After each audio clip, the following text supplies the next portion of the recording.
Hello, and welcome to the Ecocast by Actual Tech Media.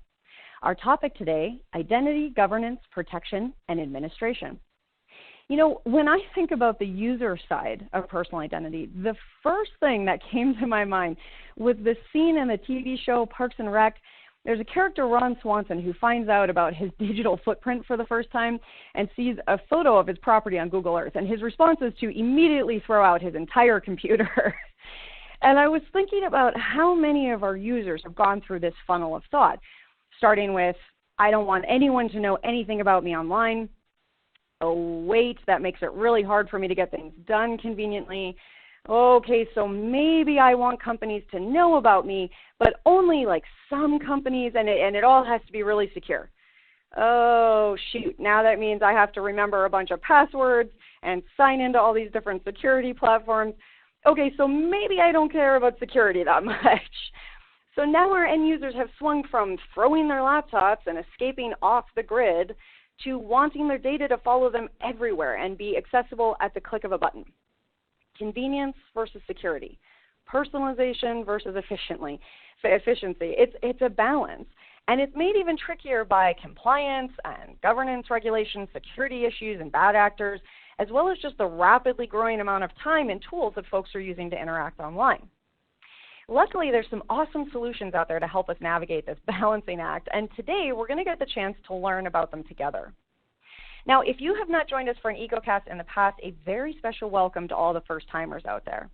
Actual Tech Media created the Ecocast and Megacast series to help educate IT professionals like yourself on the latest innovations and trends in enterprise technology.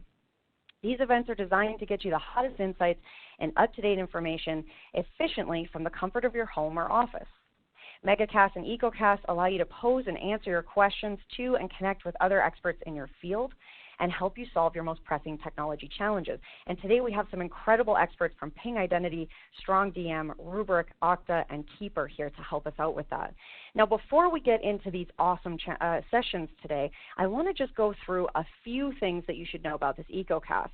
Of course, we do have some awesome prizes lined up for you if your eyes went right to that. I'm actually going to come back to those in just a moment in a little bit more detail.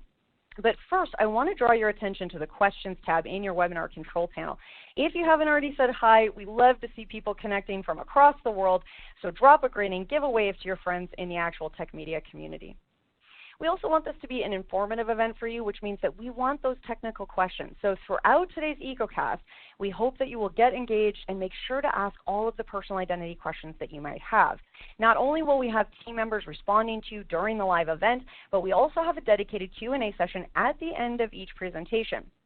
If we do not get to your question during the live event, don't worry. The awesome humans from Ping Identity, StrongDM, Rubrik, Okta, and Keeper Security will be following up with you afterwards. Now, of course, good things should always be shared. So when you hear something interesting or exciting on today's Ecocast, be sure to get social and share it with your friends. You can use that Twitter button right there in your audience console, and the hashtag for today's event will be automatically added to your post. Now, while you're exploring your audience console, make sure to check out that Handouts tab right next to the Questions tab.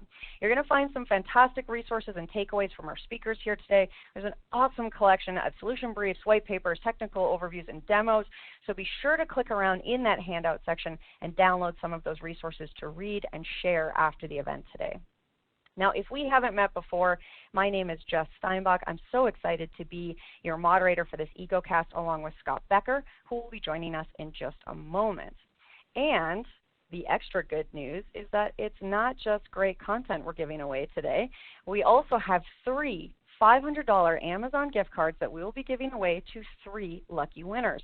Of course, you must be in attendance during the live event to qualify for the prize and meet the Actual Tech Media prize terms and conditions, which you can find in that Handouts tab. So again, just click over into the Handouts section, scroll down to the bottom, and you'll find the full T's and C's there. Now, as I mentioned earlier, that question section in your audience console is great for reaching out, posting any feedback, saying hi. Now, you can also use it if there's any technical issues today you need to let the team know. I do want to remind you all that a browser refresh is likely to fix just about any issues with slides, audio, video, so keep that in mind. But if that doesn't work for you, throw a comment in the question section, and the Actual Tech Media crew will be there to help. But, of course, the absolute most important thing to remember about that question section is that we love hearing all of your insightful questions during these live events. In fact, we love it so much that we have a special additional prize for all you inquisitive folks out there. In today's Ecocast, we will be giving away a $50 Amazon gift card to the best question asked in each of our live sessions. The teams will review all questions asked after the event, which means that even if your question does not get asked live, there is still a chance to win. And we will follow up with all winners after the event. Again, if you have any questions about whether or not you're eligible for those prizes, head on over to that handout section, click in, and find the full T's and C's there. A few quick reminders up on the screen for you here, including the fact that all prize winners are required to submit an IRS Form W-9 to Actual Tech Media. And if you are a winner here today, you always have the option to donate the value of the prize to one of our selected charities. Thanks to generous prize winners on previous Actual Tech Media events, thousands of dollars have been donated to these wonderful charities. So if you are a winner today and you would like to get involved with one of these amazing organizations, let us know. We would love to help make that happen. Now again, we're pretty happy that you're here live with us today, and we definitely want to keep that feeling going after the fact. So be sure to use that Twitter button we chatted about earlier, which will add a hashtag for today's event so you can share all the exciting things you're learning with your community. And make sure to connect with Actual Tech Media on Twitter and Facebook. We definitely want to hear from you. If you're looking for more awesome content after the event, go ahead and subscribe to the Actual Tech Media on YouTube, and you can also check us out on LinkedIn. Lots of great content for you. Speaking of awesome content, if you have not already checked out the Actual Tech Media Guerrilla Guide Book Club, now is the time. Today's the day. The Guerrilla Guide Book Club is going to give you access to free enterprise IT books authored by top industry experts, so you can stay up to date on trending enterprise technology. And yes, these books will work on your Kindle or mobile device, and they are completely free. You can download these exciting resources at GuerrillaGuide.com, and there's a link in the Handouts tab for you as well. Now, you know that it's true. We think you're absolutely the best. We're guessing that your friends are the best too. So another way to win a prize is to refer an industry friend or coworker to the Actual Tech Media event series. You'll find a link to do that right in your Handouts tab, and you will be automatically redirected at the end of the event as well. Now, we promise not to spam your friends and coworkers. We will send them an invitation to a list of upcoming events. If they don't respond, they will only get one more reminder from us, and then both you and your coworker could win a $300 Amazon gift card. We hold those drawings every month. So you both get cool content that everyone's going to thank you for, plus everyone gets a chance to win $300. That's just an easy win. All right, team. Well, I know that you are pretty excited to get rolling today. We've got lots of fantastic content to dig into. To kick us off, I'm very excited to introduce my friend and fellow moderator at Actual Tech Media, Scott Becker. Scott is here to help us set the scene today with a quick look at personal identity as a security parameter. So let me just hop over on camera. We're going to get Scott on the line here with us in just a moment. Hi, Scott. I'm so glad you could come hang out with us all on the Ecocast today. Hey, Jess. Great to be here. Thanks for having me on. Yeah. So today we're talking about identity, governance, protection, administration, and more. And Scott, I wanted to start by asking you a few questions about some of the recent developments that we've seen in personal identity and how they connect to current trends in security and threat landscapes. Now, personal identity is possibly one of the oldest methods of security that we have. I mean, fingerprint seals on clay tablets, wax seals and signet rings, even individual markings like clothing or tattoos have long served to delineate both group and personal status. So these ideas are not new, but okay, let's be honest, it is a bit harder to protect an email with a wax seal or check a tattooed identification marker on a Zoom call. So let's jump back into where we are today and let's talk about maybe digital fingerprints and cyber signet rings and why we are basically still using these systems today. So let's jump in at the source. Scott, what is driving personal identity theft and hacking now? Yeah, so my simple answer is that everyone non-essential went remote and a lot of us never came back. You know, the old ways of verifying identity were creaky, but they worked well enough. You sat at your desk, you logged into your Active Directory domain, probably. IT could cobble together access to other applications from that. You know, and the big growth in SaaS applications was happening fast, but people were still holding it together with duct tape and glue. And remote work existed for a long time before, but it was extremely small scale. I've been working from home for 20 years, and I was always stunned at how slowly the needle moved from year to year. Full-time remote work was single digits in a lot of surveys. And then suddenly with COVID, the percentage was flipped, in a week, basically. Being in the office was the exception. Other things happened there too. There was an explosion in Zoom and Slack and Teams.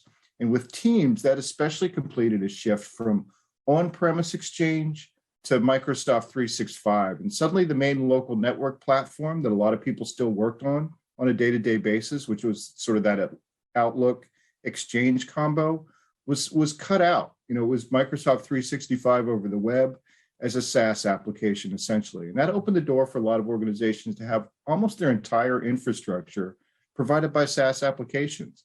And that's completely changed the centrality of identity. Now, IT couldn't rely on physical presence to be part of the security picture. The key card, security cameras, front desk attendants, other employees in the office who know who's supposed to be there and who's sort of a stranger. All those security, elements are out of the mix. Now it's all down to user credentials. And as we all know, those are very easy to hack. And attackers have been busy doing just that. But Jess, let me kick it back to you. There's been a lot of change with remote work and identity becoming the new perimeter. Can you talk to us about how organizations are responding to government regulations or compliance issues that have come out of these changes? Yeah, I mean, I think it's interesting. All the points you just raised. Obviously, there have been some increases in government restrictions and regulations that came out of, in particular, the pandemic and the changes to workforce management. So I think we did see an increase around KYC or know your customer regulations. But what I'm finding really interesting and what I think really would apply to a lot of the folks in our audience here today is the change for a lot of businesses and organizations moving to a more proactive strategy. So instead of that kind of reactive, waiting on regulations and then looking for solutions that are just kind of checking those regulatory boxes, I think we're seeing a lot of organizations and companies looking for security and compliance providers that are doing more than just checking those boxes.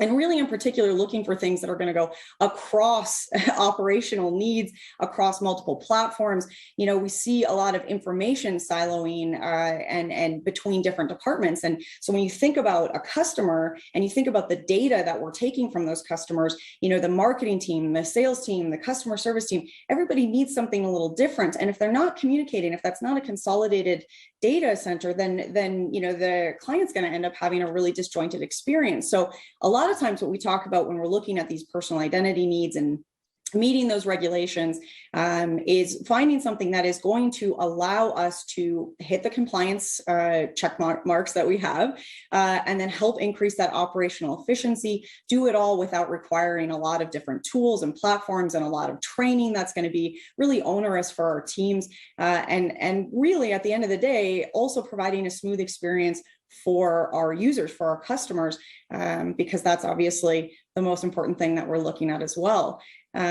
Which, actually, when I think about it, how I interact as a user with these sorts of personal identity security systems on a regular basis, to me, it comes down to passwords. And I think, Scott, that there might be some people out there thinking, okay, great, love this. Thanks for this little walk through the history of personal identity and things. Why isn't my password why isn't password authentication enough to secure my identity? Why isn't that the answer, Scott? Yeah, what's it saying about democracy? It's the worst form of government, except for all the others that have been tried. And I think the same thing applies to passwords. And, for as long as I've been covering IT, every year someone declares the end of the password. But there are a lot of limitations to passwords. People publish lists of the most common passwords from hacked lists of passwords.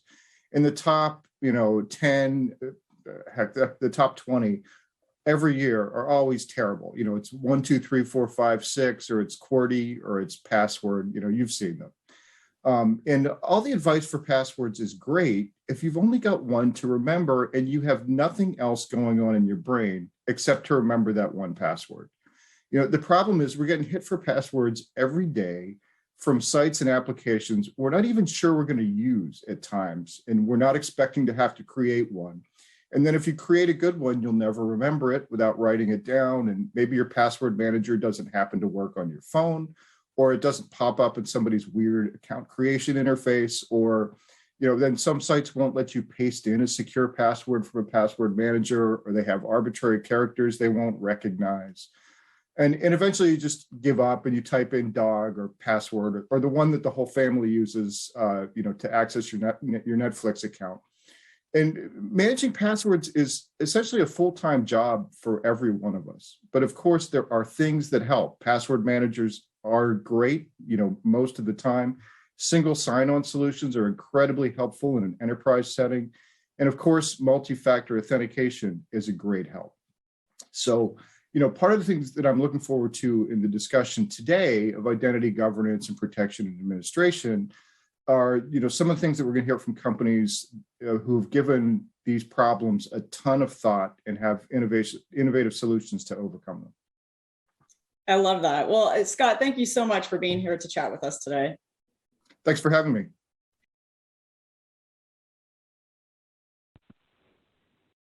Okay, well, that was an awesome start to the day. Any chance to chat with Scott Becker is always a good day. And I think that we're all set to get rolling with our Ecocast now. As Scott just mentioned, we have some serious experts and innovators here with us today to help us explore some key strategies and solutions around personal identity. And as we start these sessions, Scott and I are curious about the timeline that you guys are looking at. So if you guys you'll see a poll up on the screen here. Take a minute and let us know. Are you looking to implement some of the solutions and strategies you're going to hear about today, or take action on them within the next 0 to 6 months, 6 to 12 months, 12 to 24 months, or you're really just not sure and still kind of figuring that out? Also getting lots of comments in the question section about passwords. So we've hit on something interesting there. Hopefully we'll get to dig into some of that a little bit more with you all today. Okay, well, I'm seeing lots of not sure's, which, as I always say, is a great way to start an Ecocast. It means we've got lots to learn here. So let's move on with our sessions. It is my pleasure to introduce our first presenter in today's Ecocast, Aubrey Turner, Executive Advisor at Ping Identity. Aubrey, thank you so much for joining us. I know that our audience is pumped and ready to get started on this Ecocast today. So without any further ado, I will hand things over to you. Hello there. My name is Aubrey Turner. I am an executive advisor at Ping Identity, and I'd like to welcome you to my session. We'll be talking about, I'm going to have a conversation around optimizing end-to-end customer journeys for security and convenience. And as with many things, we are seeking balance. And think about probably the most obvious and notorious one is seeking work-life balance. And this is no different in the case of security and convenience. And finding that balance is easier said than done. But we're going to have a conversation about it. We know that this is a business imperative for the digital customer journey. So come with me on a journey while we have this conversation and how we are evolving rapidly, by the way.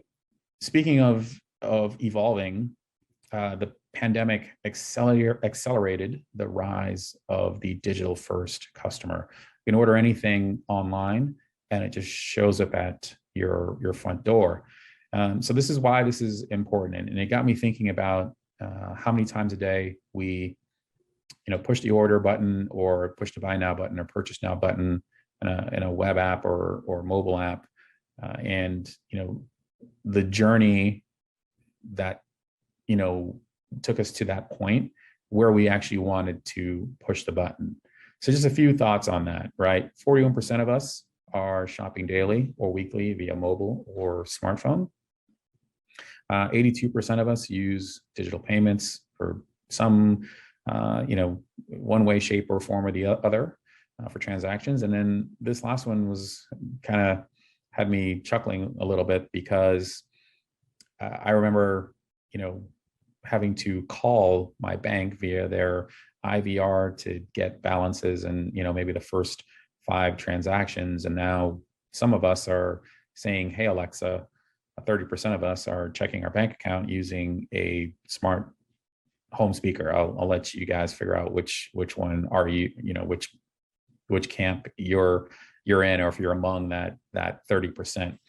But this is the current state of things. This tremendous rise of that digital first customer. We're headed in this direction. It was an upward slope, but obviously the pandemic accelerated that. As with many things, there's good and bad. There's good side and there's a downside. So the bad actors know this as much as you do, that we're doing a lot more online, a lot more digitally.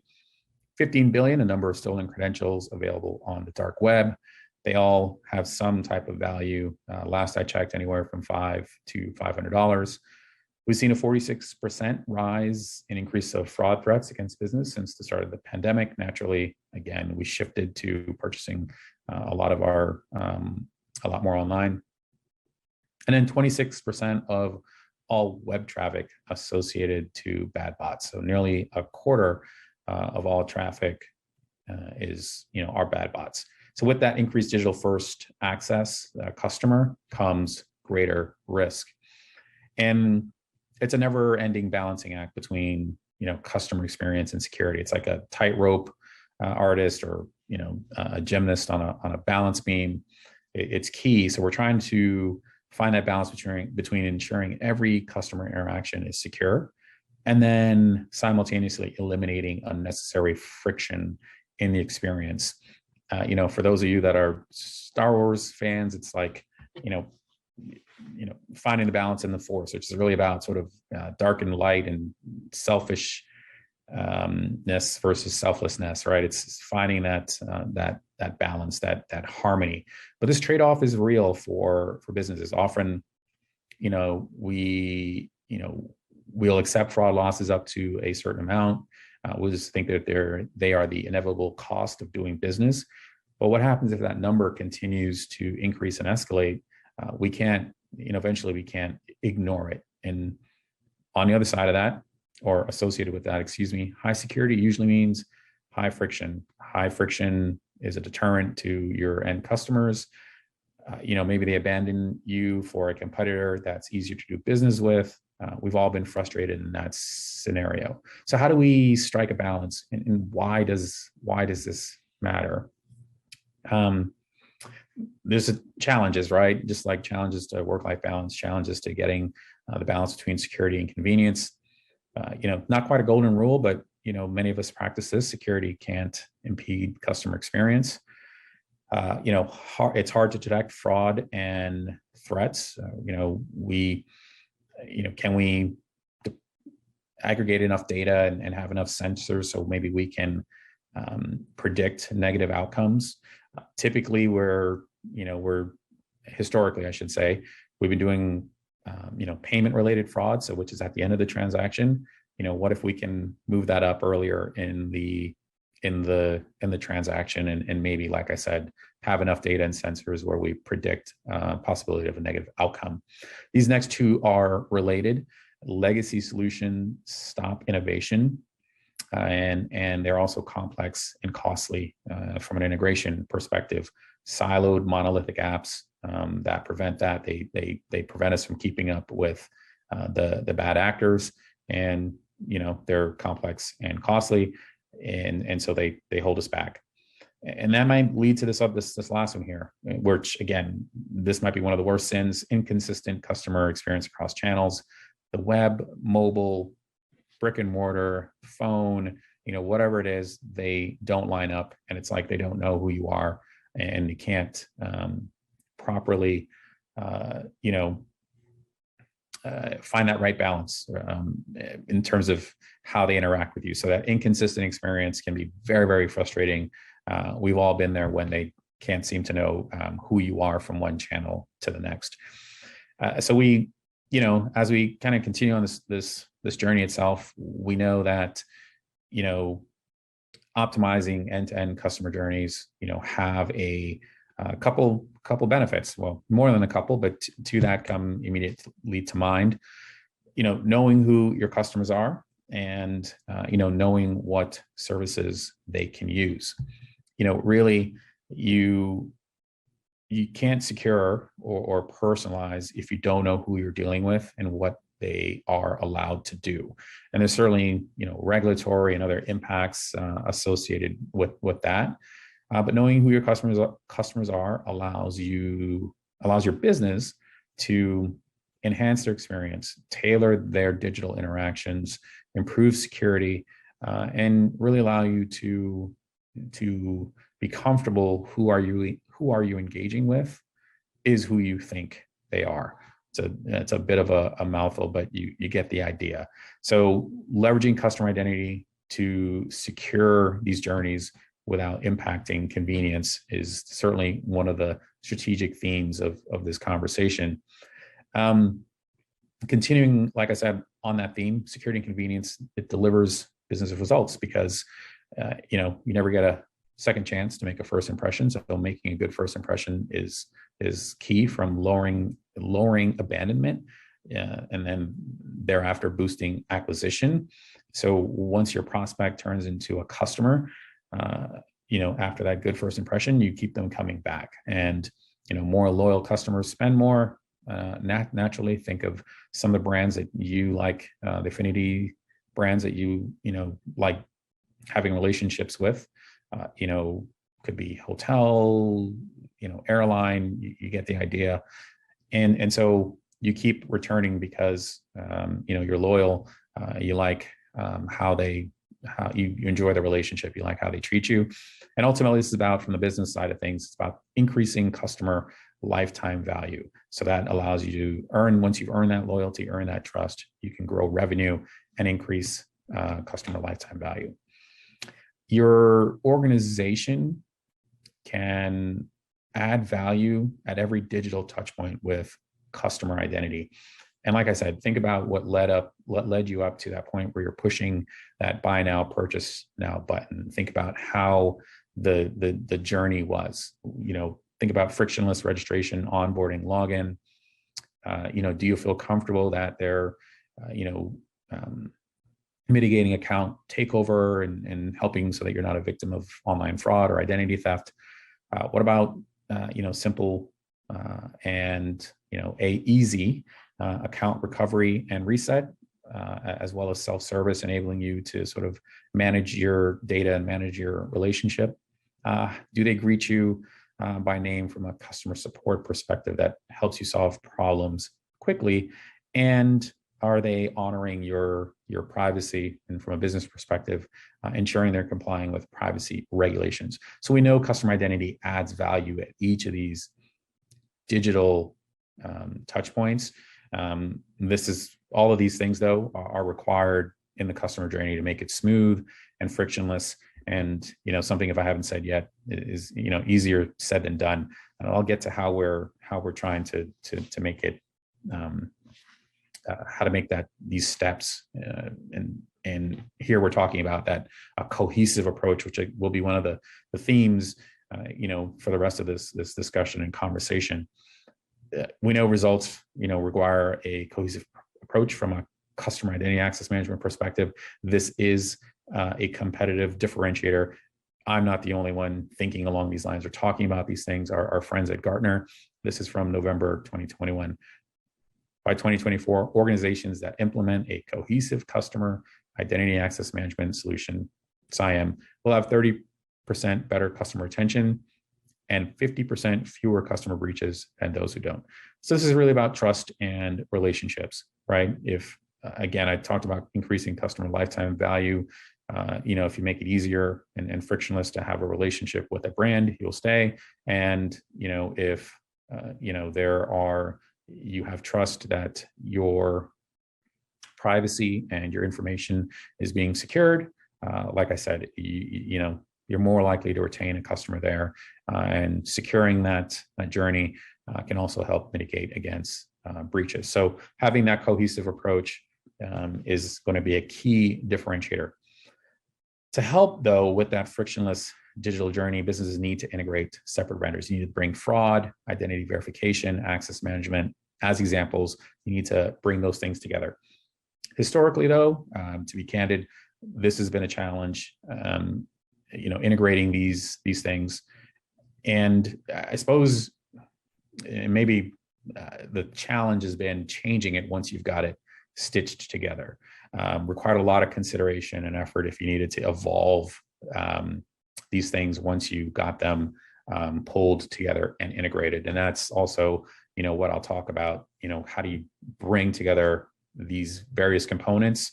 How do you snap and glue these things together with greater freedom than ever before, with your business partners, internal, external stakeholders, technology partners? How do you maintain agility for the future? How do you build this cohesive solution? And that's, kind of as I kind of move into the rest of the presentation, those are the things that I'll be kind of talking about. One more, kind of along those same lines though, in terms of designing, building, optimizing customer experience, the ones that drive real business impact, they're never one service, one capability. It's not a one and done. And it, turning customer experience into reality requires weaving and stitching together multiple services, as you can see here from the customer identity side, and I just touched on, internal and external stakeholders. So the internal stakeholders, business and marketing services, pulling these things together, stitching them together to form a cohesive, secure, consistent, multi-channel experience. Having that vision requires, multiple services and capabilities, and but it's easier said than done, as I have alluded to. Let me describe a little bit more about kind of why that is, as well as kind of paint a picture of how things are evolving, how they're changing, how we can simplify the integration to any identity or business service. What if we had hundreds of out-of-the-box integrations? This is like buying a new gizmo, bringing it home and finding out that, batteries are included. Surprise and delight, fantastic. So, having hundreds of out-of-the-box integrations, that simplifies things. We know innovation requires experimentation to find the right mix of vendors, capabilities, and security controls that provide that frictionless, secure customer experience, the ones that drive engagement and have real impact. What if you had a couple different ideas, but you can't figure out what is and isn't working?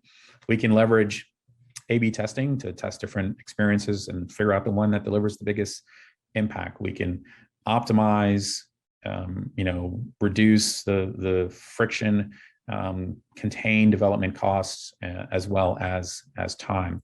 So rapid iteration and optimization to drive results. And ultimately, this means reducing the time to market, evolving the customer experience to make it smoother, and getting things to market, innovating and bringing new capabilities and introducing new vendors. One of my favorite comments as of late from a customer who said, "I have 18 million customers and they can't all be good or well-meaning. So how do you not treat customers like criminals while simultaneously being vigilant?" Again, that balancing of security and convenience. What if you wanted to, for example, add risk-based authentication to reduce MFA for customers who pose very little risk to your organization?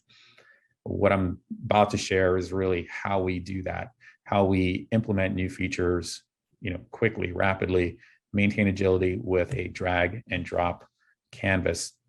And that's the idea here. We can drag and drop any service, any experience on this one canvas. We can drag and drop that into experience. So customer identity flows, you get the idea. We've kind of shown, sort of registration, account recovery, passwordless experiences.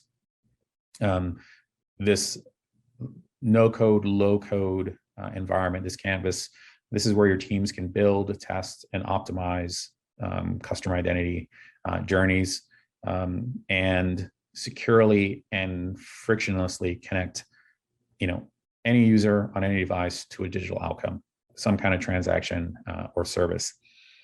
From my perspective, this stands on the shoulders or follows on the heels of directory services, provisioning, which eventually begat identity governance that led to cloud and identity as a service.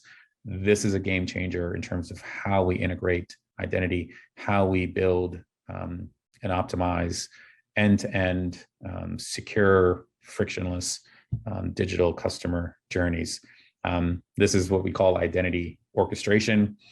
And Ping's DaVinci platform is one platform to build, test, and optimize customer journeys, bringing all these different stakeholders and all these different capabilities, all your internal and external stakeholders together technically, but also as a kind of benefit and a positive byproduct is bringing all the stakeholders together around that kind of one campfire, around that one canvas, taking the friction out of the internal process so it doesn't find its way into the customer facing process as a negative consequence. So again, one platform to build, test, and optimize end-to-end customer journeys.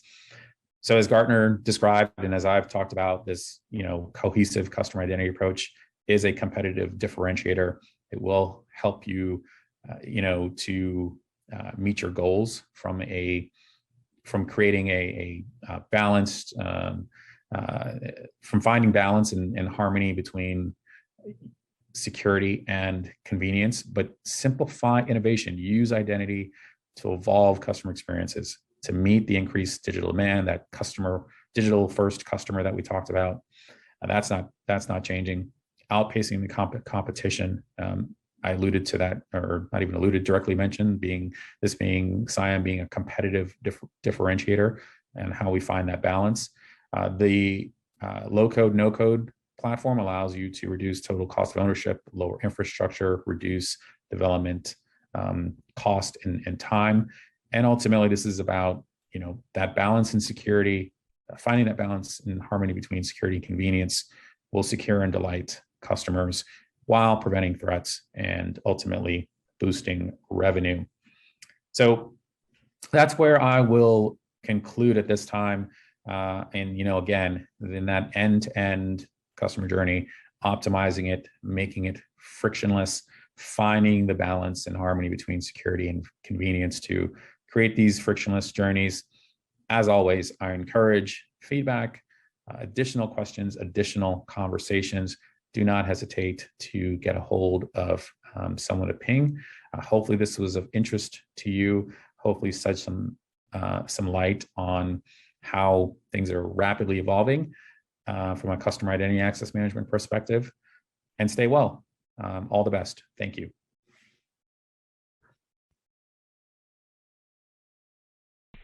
Well, thank you, Aubrey, for that awesome presentation and for including us on such an engaging and informative journey, as you say. I love that question around not treating customers like criminals. That's an interesting consideration. Mull that over. Definitely a great way to start the Ecocast. I can see that we already have a lot of wonderful questions coming in for you, Aubrey, which is so exciting. Everyone's had their coffee and is ready to get going this morning. We do have a lot to cover today, so we're not going to stop right now for a live Q&A, but Aubrey and the Ping Identity team are going to follow up with you all, so please keep those questions coming. You will get responses back. And while you're getting those questions in, you can also see that I've put up a poll question for you all. We would really love to get some feedback from you on any additional resources that you would like to explore from Ping Identity. So make sure to check out that poll and share your thoughts with us. I also want to remind you all about the Handouts tab in your audience console. There's a link there for Ping Identity, and you can click in and download the PDF, Finding the Right Balance Between Security and Customer Experience. So that's going to dig in a little bit more to what Aubrey was just describing as a tightrope walk, or finding the balance in the dark and the light side of the force. So if that doesn't get you pumped up and excited, really, I don't know what will. So go ahead and download that handout now. Check that out for later. Okay, I want to thank everyone who answered our poll already. Again, that feedback is just incredibly important. I'm going to leave it up because I want to give you all another moment to respond. But I know what we're all very excited about. First thing in our session here, we do want to get to our very first prize winner. So our first winner of a $500 Amazon gift card today is Warren Noguchi from Hawaii. Warren Noguchi from Hawaii. So not only do you get to live in beautiful Hawaii, but now you have a $500 Amazon gift card to you. Congratulations to Warren. As always, we will be in touch about claiming your prize after the event. And again, I want to thank everyone who took the time to ask a question during the session and answer the poll. But it is time to move along in our session here. We are pretty pumped up and excited, so let me move this here. Okay. Next up, very happy to introduce Michael Wilson, Senior Sales Engineer at StrongDM. Michael, thank you so much for being here with us today. The floor is all yours.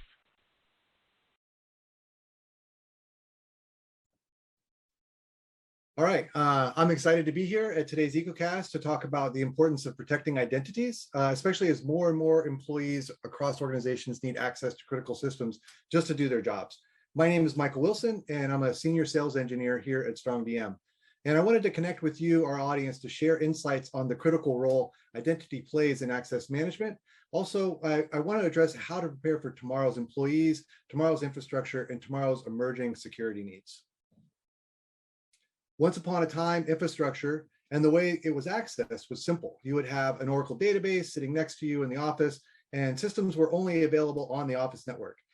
Then came the data centers and co-location facilities where you could rent large spaces that were ready for massive amounts of power and connectivity, but they were always in inconvenient places. This meant that remote access became a critical capability, and your team had to remotely connect in and fix potential issues because getting stuck in traffic to do it locally was not an option.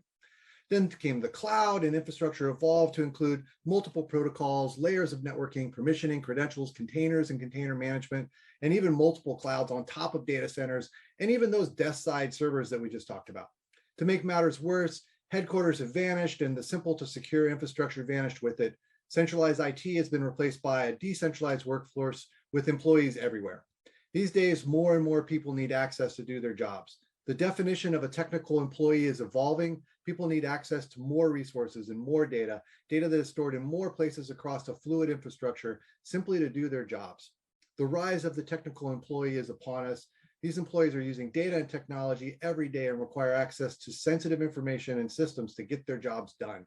The volume of employees that now fall into this category is increasing exponentially as well.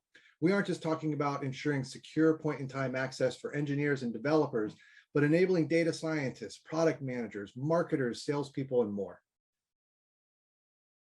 In order to compete in the digital age, modern organizations are adopting a more flexible IT infrastructure strategy, one that includes more resources, more tools, more data, more servers, as well as more web apps and more integrations, more of everything.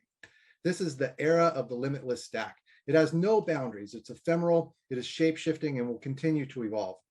Legacy access management solutions were not designed to keep up with all these users in all these places. They also never contemplated the complexity and elasticity of today's modern environments. Increasingly complex stacks, off-limits networks, and ephemeral servers, this tangle of resources is difficult for anyone to map or even see clearly. Layer onto that the need to keep it all secure and compliant. How could you possibly manage and enable secure access to all these resources for all the people who need it? This is where I can say that with the rise of the technical employee, we should be putting our people first and devise ways which are easy, fast, and secure for all those people to gain access to what they need without causing administrative headaches, loss of productivity, and opening the door for these people to create vulnerabilities within our already complex infrastructure. Let's think about a traditional security solution, VPNs. VPNs overcomplicate the relationship between people and systems by making your users think about where they are and where the resource they need is located. This has two distinct problems. This makes all your employees become network topology experts, which is totally unnecessary in this day and age. And VPNs introduce latency and protocol challenges for certain work streams, increasing support loads on IT and frustrating your technical employees. Managing access to these dynamic environments is a nightmare for many organizations. We asked a few hundred DevOps and security teams to talk about managing access in the current workplace. 93% of organizations have technical staff that has access to sensitive infrastructure. 65% of teams are using shared logins, with access to cloud providers being one of the biggest challenges facing those organizations. If you ask any modern legal or security team how they feel about this practice, this is a huge liability for business. It is important for businesses to prioritize how to keep all their employees' digital identities secure and protect their brand from reputational damage which can result from a breach. We know that compromised identities caused by weak or stolen credentials are a growing threat to organizations. A centralized view will allow organizations to understand exactly who has access to what, when, and where. Access management solutions help organizations meet the security and compliance requirements for regulations like SOC 2 by verifying controls that are put in place. With things like role-based access control, you can significantly reduce the cost of compliance while creating a more consistent and auditable process. Managing credentials, requesting and approving access can all be determined by a common policy. By giving users timely access to the resources they need, you can enable productivity and prevent the loss of time, money, and frankly, your most valuable and important resource, your people. What if an access management solution was built around the needs of people first? What if it was easy to use, designed to be secure by default, and auditable? StrongDM is proud to introduce a radical new approach to the modern tech stack. We call it People First Access. It rethinks access around the people who need it, making it incredibly simple and easy to use while ensuring total security and compliance. IT, InfoSec, and administrators need to have precise control over what each user has access to without the controls getting in the way of productivity. With least privilege access by default, you can ensure the right permissions every time. Adding permission for team members can be done on demand for any resource. You no longer need to worry about shared credentials. Keys and credentials are completely hidden from end users who no longer need to have them in order to gain access. This reduces the overall risk of keys ever being exposed. With total visibility into everything that's ever happened in your stack, security and compliance teams can easily answer who did what, when, and where. What is StrongDM? What does this look like? StrongDM grants you access based on who you are. Employees don't have to know where a resource is located in the environment or the credentials for that specific resource. They just have to be themselves. StrongDM truly takes a people-first focus when it comes to both admin and user experience. At the beginning of the day, we log into the StrongDM client that's on our desktop, and then once authenticated through our single sign-on provider of choice, in this case, it happens to be Okta. And I'm going to do a little MFA magic here in the background on my phone. Yes, it's me. And I press the magic number. Authentication is complete, and I can instantly see everything that I have access to via the StrongDM client in a user-friendly way. At this point, I can easily connect to those resources needed to do my job. A simple click on the UI and the connection to the resource is initiated, which is indicated by the little green lightning bolt right here, right? So in this case, in particular, my role is assigned through the identity provider. So let's remove my role from Okta. Find myself here. And I'm just going to remove myself from this Okta engineering group. And now I no longer have access to any resources. This is a way to enable zero standing permissions. And I want to walk you through how to make a request directly through Slack. And this is also available in Microsoft Teams. So if I go to Slack here, I can show all the available resources easily. And I want to actually have access to this prod SSH Amazon 2. And I get there by saying access to the resource name. Now, ordinarily, you wouldn't have admins requesting access to things, but in this case, I am an admin, and I'm just going to type yes, and this magic number here. Now I have access to this resource for 60 minutes by default. This can be also configured. And you can see here in the client that I have access to this resource. So think about how you could use this for limiting access to your production environments. Now, if I want to use this resource, all I have to do is type in a substring of the resource name, which is actually available here. I don't even have to type out the whole resource name. I don't have to know where this resource is. I don't have to provide any credentials, password, keys, or anything like that. I'm in the resource. I can do top. I can kind of see, what's going on here. And if I want to fix something,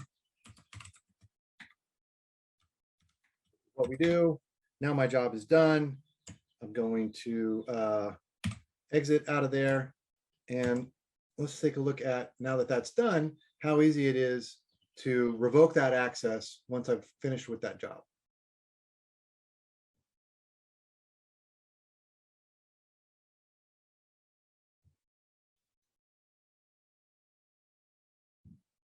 Again, picking on me.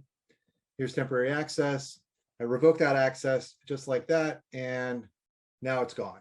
So just a quick walkthrough. You don't have to do all this through Slack and Okta. If you want, you can do this quite easily in StrongDM. Here are a number of roles, and going back to my user here, I can go to roles, say you're onboarding me as a new sales engineer. All you got to do is add me to that group, and I have access now to all of the resources that would normally be available to sales engineers. And say I move on to another role, you can just remove me here, and that access is immediately gone. All of those credentials are immediately not available to me anymore. So all of that said, we also need to ensure that organizations are reaching compliance and security obligations, and they need to know who, what, where, and when of every single interaction. Everything done in the SaaS control plane is logged, including admin user access and role modifications. We also log and provide visibility to what was actually done on the resources that were accessed, including full logging on all queries run on your data sources. For SSH, we provide a complete replay of what was done on the resource. You not only get access visibility, but you get to see exactly what commands were run, when, and by who. This can really level up your troubleshooting and investigative capabilities. If you have Windows infrastructure, which many of us still do, you can log in here and get pixel perfect replays of RDP sessions, and full video rendering of the desktop session is provided. We get play here so you can actually see that.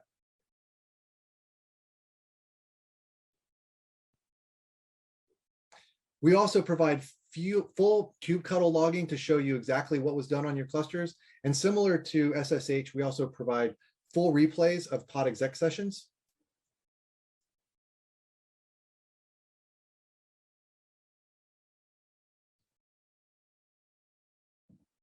And since StrongDM is a protocol and identity access aware proxy, you have deep visibility in what was done on all of your onboarded resources. And we can also stream all of this logging to your SIEM of choice. You can be confident knowing exactly what access employees have and total visibility into who they are and what they're doing. And that is all for my demo. At this point, I'm happy to answer any questions. Oh man, thank you, Michael, for that awesome presentation. I love the people first approach. And I understand that you have brought Greg Baldwin on with you now. So hi to you as well, Greg. Hello. All right. Well, we've already got lots of great questions coming in, but before we jump into this discussion, I know that you guys actually had a question for our audience. So you were wondering if anyone out there has seen teams address a lack of access to critical systems and how they've seen that addressed. So the three options on the screen here are maintained backdoor access, shared credentials, or embrace shadow IT. Michael and Greg, anything you want to add or kind of flesh out with that a little bit more? I mean, I feel like that pretty much sums it up, and I'm seeing, shared credentials is kind of winning with 52% now, and that's probably one of the most dangerous practices and one that we're trying to address with our platform. Greg, what did you add to that? Well, there you go. I would say shadow IT is the most common. I can say in previous roles I've been guilty of probably all three of them, so it's not uncommon in practice. Yeah, I think I might that still have often. some backdoor access to some systems from back in the day. It's always a fun realization. Well, luckily, it looks like we've got the lowest percentage embracing shadow IT. So that's interesting. Okay, well, thank you so much for everyone who answered the poll. I'm going to move along very quickly to our next poll question while we jump into some Q&A. So again, we're asking here what additional information you would like about the Strong DM solution. So please do take a minute to fill that out. And while you're doing that, we are going to jump into some questions. You guys ready to rock here? Absolutely. Okay, locked and loaded. Okay, so let's start with this one by Theodos Wright. It seems Strong DM allows an organization to roll out access to sessions on personal systems. Is that so? I would say, yeah. Sorry, Greg. Go ahead. All yours. No, I would say, I mean, how would you define personal systems? It would allow access to, any system that's configured, within the platform. So, so I would have to, I would have to ask, how are you defining a personal system? It's not allowing access to the workstations, the user workstations. Basically, there's going to be a client running on the user workstation that allows access to all of the configured resources. And I don't know if Greg wants to add anything to that. I would want to ask follow-up questions to this this question. I'm not sure by personal systems. So just by nature, it's designed you can use a personal system to access your sessions, all your infrastructure. But I would want to know more details. Feel free to reach out to us and we can follow up on that question. Mm-hmm. That sounds great. Okay, how about this one from Patrick? Are there any safeguards, and he suggests maybe lock blockchain, that can guarantee the logs haven't been tampered with? On the back end, there's, with an NDA, we could give you more information about how we handle it. But yes, there are safeguards in place that handle our access control, and then your specific logs on their send. It's going to just be a question of local implementation of protections. Okay. So then here, let's answer this one from Eric. How does it work on remote recording? He says maintain how long of recording? Maybe how long is the recording maintained? From a how long we keep the logs, Strong DM will hold on to them for up to 13 months, but you have the option of not storing them with us at all. You can store them locally, and then you can maintain those for as long as you need and as long as recordings. If you had for example, a SSH session that went 8 hours of extreme coding, you're going to get that 8 hours of that recording. But there are going to be session timeouts that are going to, it's not going to record indefinitely if a connection is maintained. Recordings are saved at a byte level, either from your logging system or with Strong DM, so you can access those either in two places. You also have the option of encrypting those, storing remotely or locally using PKI, and then like I said, they'll be available for 13 months with us or whatever your storage plan looks like locally. Perfect. Okay. I do want to acknowledge that we are getting lots of high fives on the demo there, Michael. Lots of compliments on the interactivity and the hands-on. So thank you again for putting that together. Okay, here's a good one. I love getting into this because I think a lot of people, and I don't know if you saw the poll that we had at the beginning, there's a lot of people that are just starting this journey and kind of figuring out what this means to them. So, as they start to make these decisions, it's great to know about sort of the uniques. So let's talk about Strong DM. We have someone wondering, what do you think makes Strong DM stand out? What makes you unique? I would argue our uniqueness comes from our scale of resources that you can connect to, and our implementation of your connectivity. We keep the credentials at the gateway level. Your users never see a credential. They never have to keep track of keys. They never have to keep track of that implementation. They need their IDP with their MFA connectivity, and then they are able to access these resources with a very lightweight client. We also have a very lightweight implementation. The amount of resources you need to run StrongDM are very, very minimal for very large sessions, and I know that sets us apart in your overall total costs. Yeah, I think I would add to that our solution's agentless, so you don't need to have any agents running on your resources, just the client running on the user's workstations, and we have a pretty simplified pricing model as well. That's awesome. Okay, love that. Deb, that was a great question. Hopefully that answered that for you. Okay, how about this one from Patrick now? With regard to initial configuration, how do you determine which roles should be created? He's wondering actually if there's an audit of the existing environment to help them make this determination. That's been something I've worked with customers with quite a bit. It's a matter of rolling out, for example, with your SCIM connectivity to your IDP. The questions are going to be, for example, your filtering and how you're naming a scheme of your resources and what's going to be involved there. There are a number of different approaches that we can take to help you sort that out. Usually when people come to this, they have a general idea of, okay, well, I know my DevOps guys have access to this, and here's the production guys who should have access to this. And because you have the ability to attach multiple roles, you can give and take very easily from the users with a simple click of a button.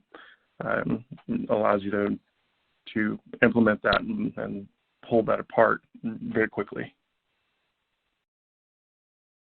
Perfect. Okay. Wondering here, how is StrongDM deployed on their resources or infrastructure, specifically agent versus agentless? Michael, I've been doing all the talk. All right. You've been doing a great job, Greg. Yeah. So the solution is agentless. It doesn't require any agents on the resources, on the target resources. You'll have a client that runs on the user's workstations, and you'll need to have a pair of gateways in the network where your resources are located that is publicly accessible. In some cases, we also will provide a egress-only relay. So it really depends a lot on the topology of your network and where your resources are located. But there will be no agents on the resources. At the very minimum, you'll need a pair of gateways that you manage, and you'll need to have the client running on the user workstations. And it takes about 45 minutes to set all this up in most cases. Oh, perfect. Okay, that's great. We actually had a question about typical implementation time and setup. So 45 minutes is the answer to that? That's right. That's right. Less than an hour, we like to say. That's perfect. Yeah, that's extremely reasonable. Okay, well, now this is interesting because I think obviously we hear lots about zero trust. So we have a question here. What does StrongDM do to support zero trust initiatives in the cloud? One of my favorite implementations. Oh, go ahead, Mike. Yeah, go ahead, Greg. Yeah. You're both so excited about this one. Well, one that I very much enjoy. We have the ability to do temporary access control. So several of my customers, when they start their day, have zero access to any resources. At the start of their day, they go in and they make a request from a prevailing set of managers who approve a request, and very commonly it's through either like a Slack bot or a Teams bot. But you can also use, for example, our PagerDuty integration. That if you're on call, you don't have access to these resources until you become on call, and then you only have it through like the request of a ticket that gives it to you as you need it. And those in combination with multi-factor authentication makes you have to have to prove who you are, when you are, and where you are, versus giving you access prevailing even when you're not logged in.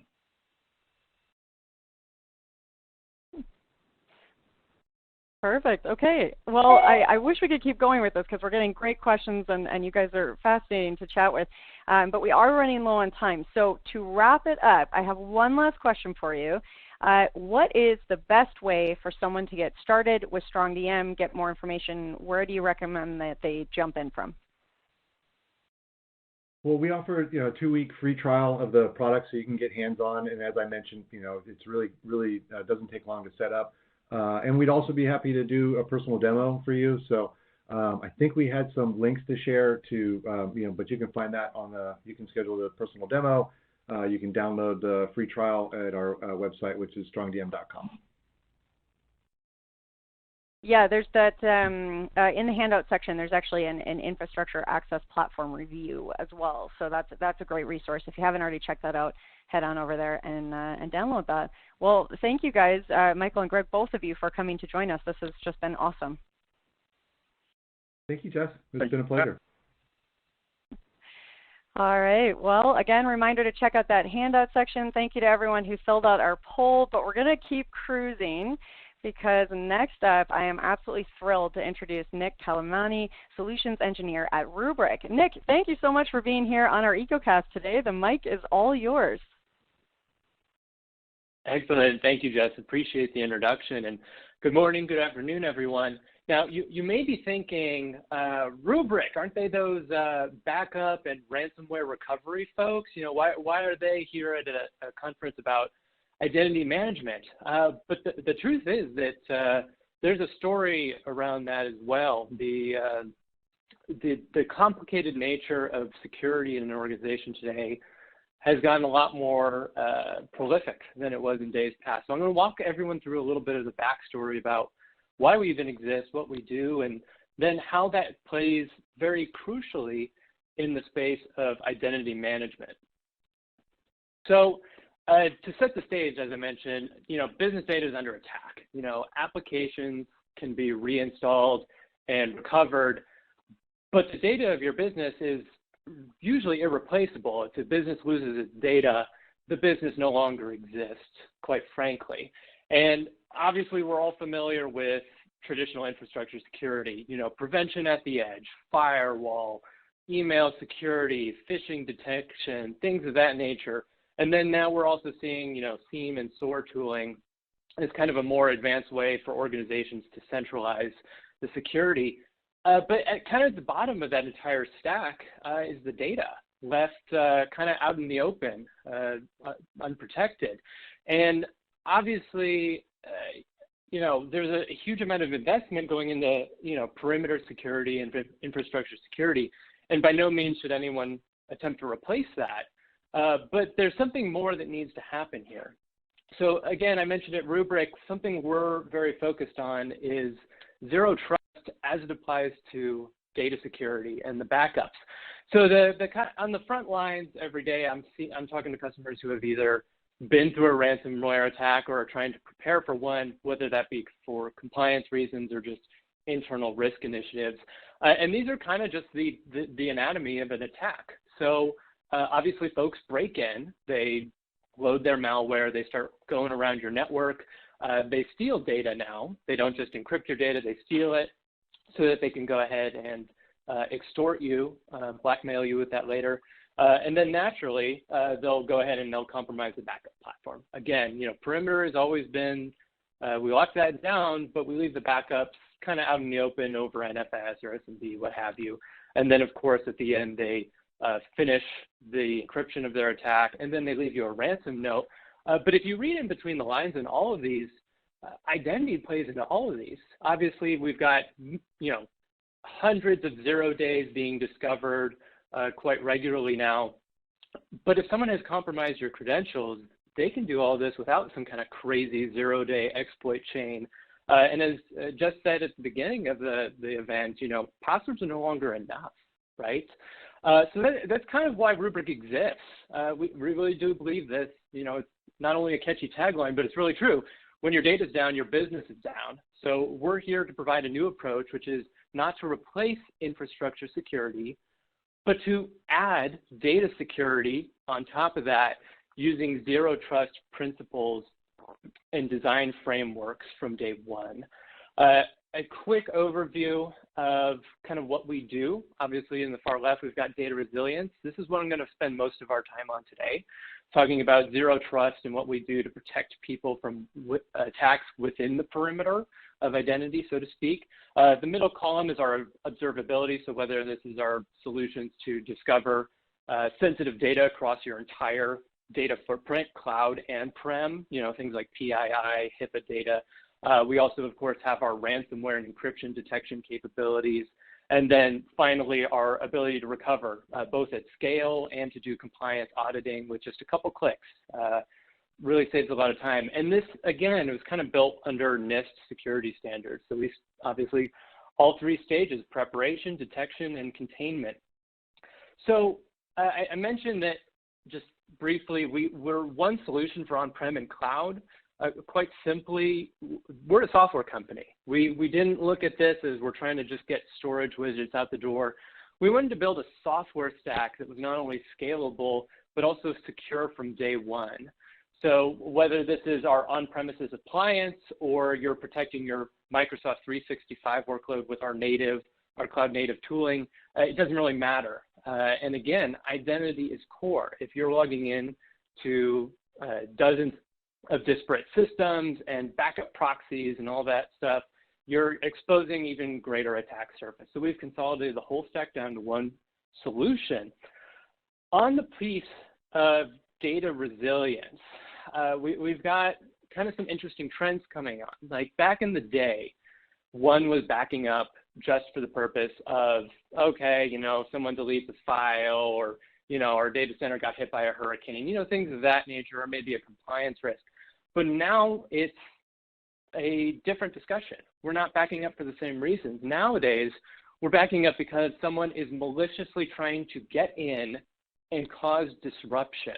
These are criminal acts, and the solution has to be different, right? We can no longer assume that even administrators can be trusted. And that's where we start to tie in to the identity management and perimeter security story. So we built our own file system. I made a little jab earlier. We don't just have backups over NFS. We have proprietary protocols that we've developed for communication. Zero trust was very serious for us. So our file system is immutable from the start. You don't have to just toggle that setting. That is something that comes out of the box with no additional setup. We also made that file system append only. So once data is written, it really can't be edited. We're very serious about that, and there's checksumming and hashing along the way to make sure that stays true. From a logical air gap perspective, again, we don't use open network protocols, and we built everything on RESTful APIs. More importantly, those APIs are secured and authenticated both internally and externally, which means that even system services on our rubric system, premise, or cloud don't have access to the data. So again, we took zero trust very seriously. We don't even trust our own nodes in a cluster, whether they be, again, hardware or a Kubernetes scale in the cloud, for example. TLS communications on the back end, and certificate authentication of all cluster members. So that's where that encryption everywhere comes in. Data encryption at rest is great. Encryption of the network to clients is great, but back end is important as well. So that really just kind of emphasizes the zero trust design. And at the very bottom there, I mentioned a little earlier administrator trust, right? And so we've got a couple of methods that we prevent administrators from causing problems. So just to quickly, I took a couple quotes from some of the other wonderful speakers that are on this conference. From obviously Ping, we can see that, credential stuffing is becoming a major threat. And then Keeper determined that 81% of breaches are password related credentials, things like that. So the threat is no longer just, again, exploit change and other good stuff. Once someone has entered the environment, we got to protect within it. So we try to prevent administrator compromise and human error, of course. So the first step of that on the right, you can see multi-factor authentication and one-time passwords. This is something we've had for years. This isn't something we just bolted on in a reactionary fashion. This has been supported for a long time. But we go a step further than preventing, someone who shouldn't get on the system from getting in. We do retention lock. So this is basically an administrator can't come in and just expire everything on the system. And we do that in two ways. One is we either have a second approver for every destructive request. So the system is smart enough to determine, hey, they're trying to shrink retention from 30 days to 30 seconds. I'm going to ask a compliance officer or whoever you designate to make sure that's valid. But if you've got to go a step further, we actually do have a harder retention lock that requires engaging rubric support to verify your identity. And this is actually something that SEC and FINRA compliant for those who need that additional protection. The immutable file system I talked a little bit about earlier, but Zero Trust, we got very serious. The administrators do not have access to the file system.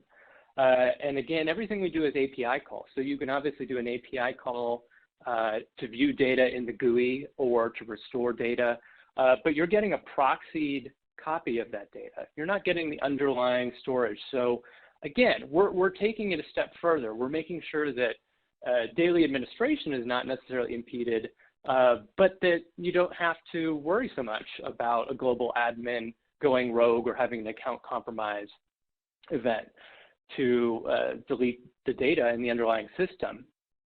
And now, a little bit more fun than just doom and gloom, the world's ending, someone's stealing my data or deleting it, is what we can do with identity. So we've got a very granular role-based access control framework. And because of how securely our platform is built, we have the ability to very granularly assign access based on individual users or groups, and even SSO integration as well. I'll talk about that in a sec.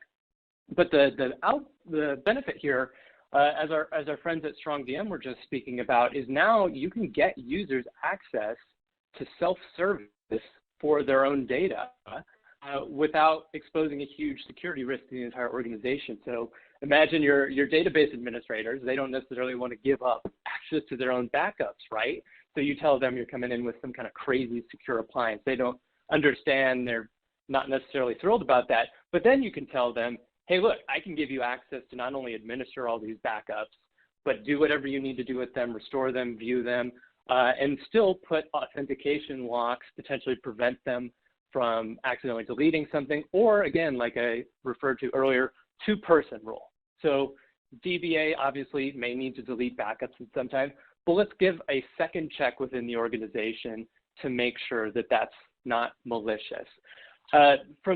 Obviously, from an API-based approach, we have a lot more flexibility and integration. So we can integrate with ServiceNow, but pretty much anything is supported. Anything that uses RESTful APIs under the covers. Today we have integrations, for example, with Okta, Azure, Active Directory, and then pretty much anything else that's SAML 2.0 compliant. But we also have a website. Actually, it's just you can get to it from our homepage. There's no crazy goofiness, where we publish all of our APIs. So one can theoretically build their own integrations. A popular purpose for that is, SIEM and SOAR tool integration. Obviously, you want your SIEM tooling to get a ransomware alert from Rubrik directly. So we provide all the tools necessary to make that possible.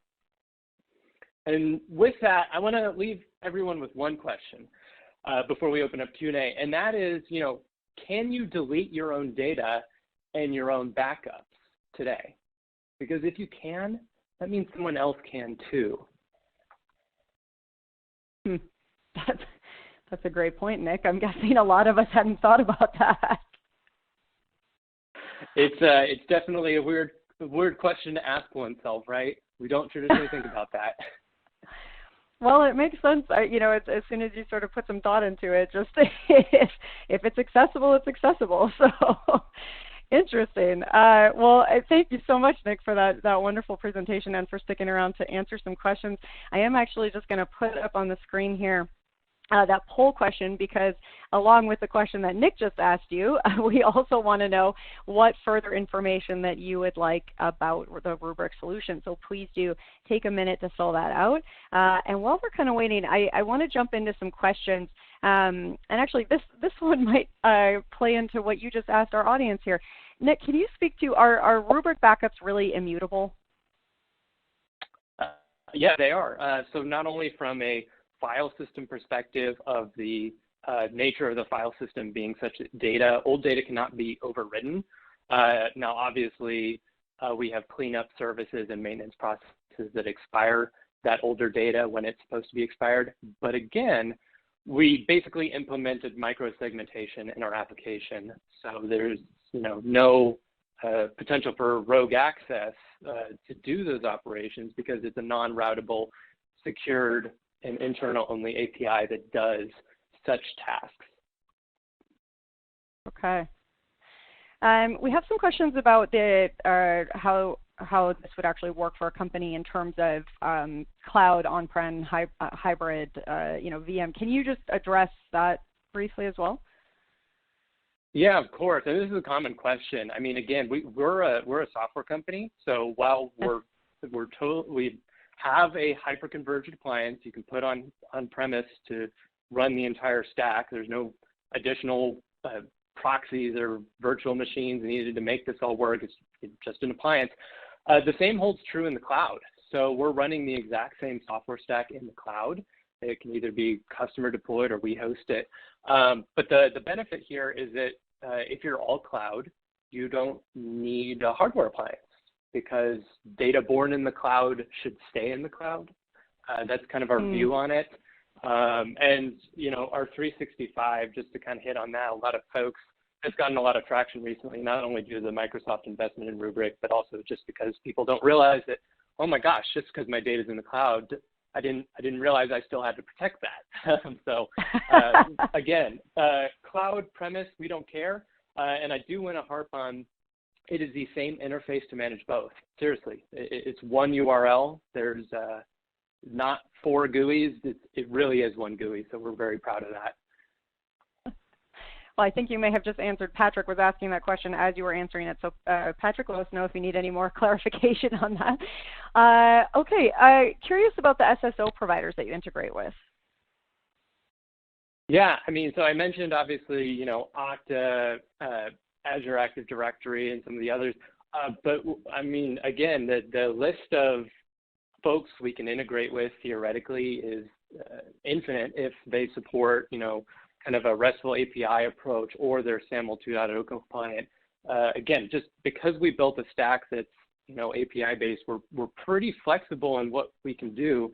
So for a lot of things, we just truthfully don't have a compatibility list, if you will, because it'd be like saying, well, you can drive a Toyota, so you can only drive a Toyota. That's just silly. You just get behind the wheel of an API, and it'll work with anything pretty much. Okay, so yeah, I'm hearing a lot of flexibility basically for whatever, however someone's approaching this. Okay, here's an interesting one. What do you see most of your users using role-based access control for?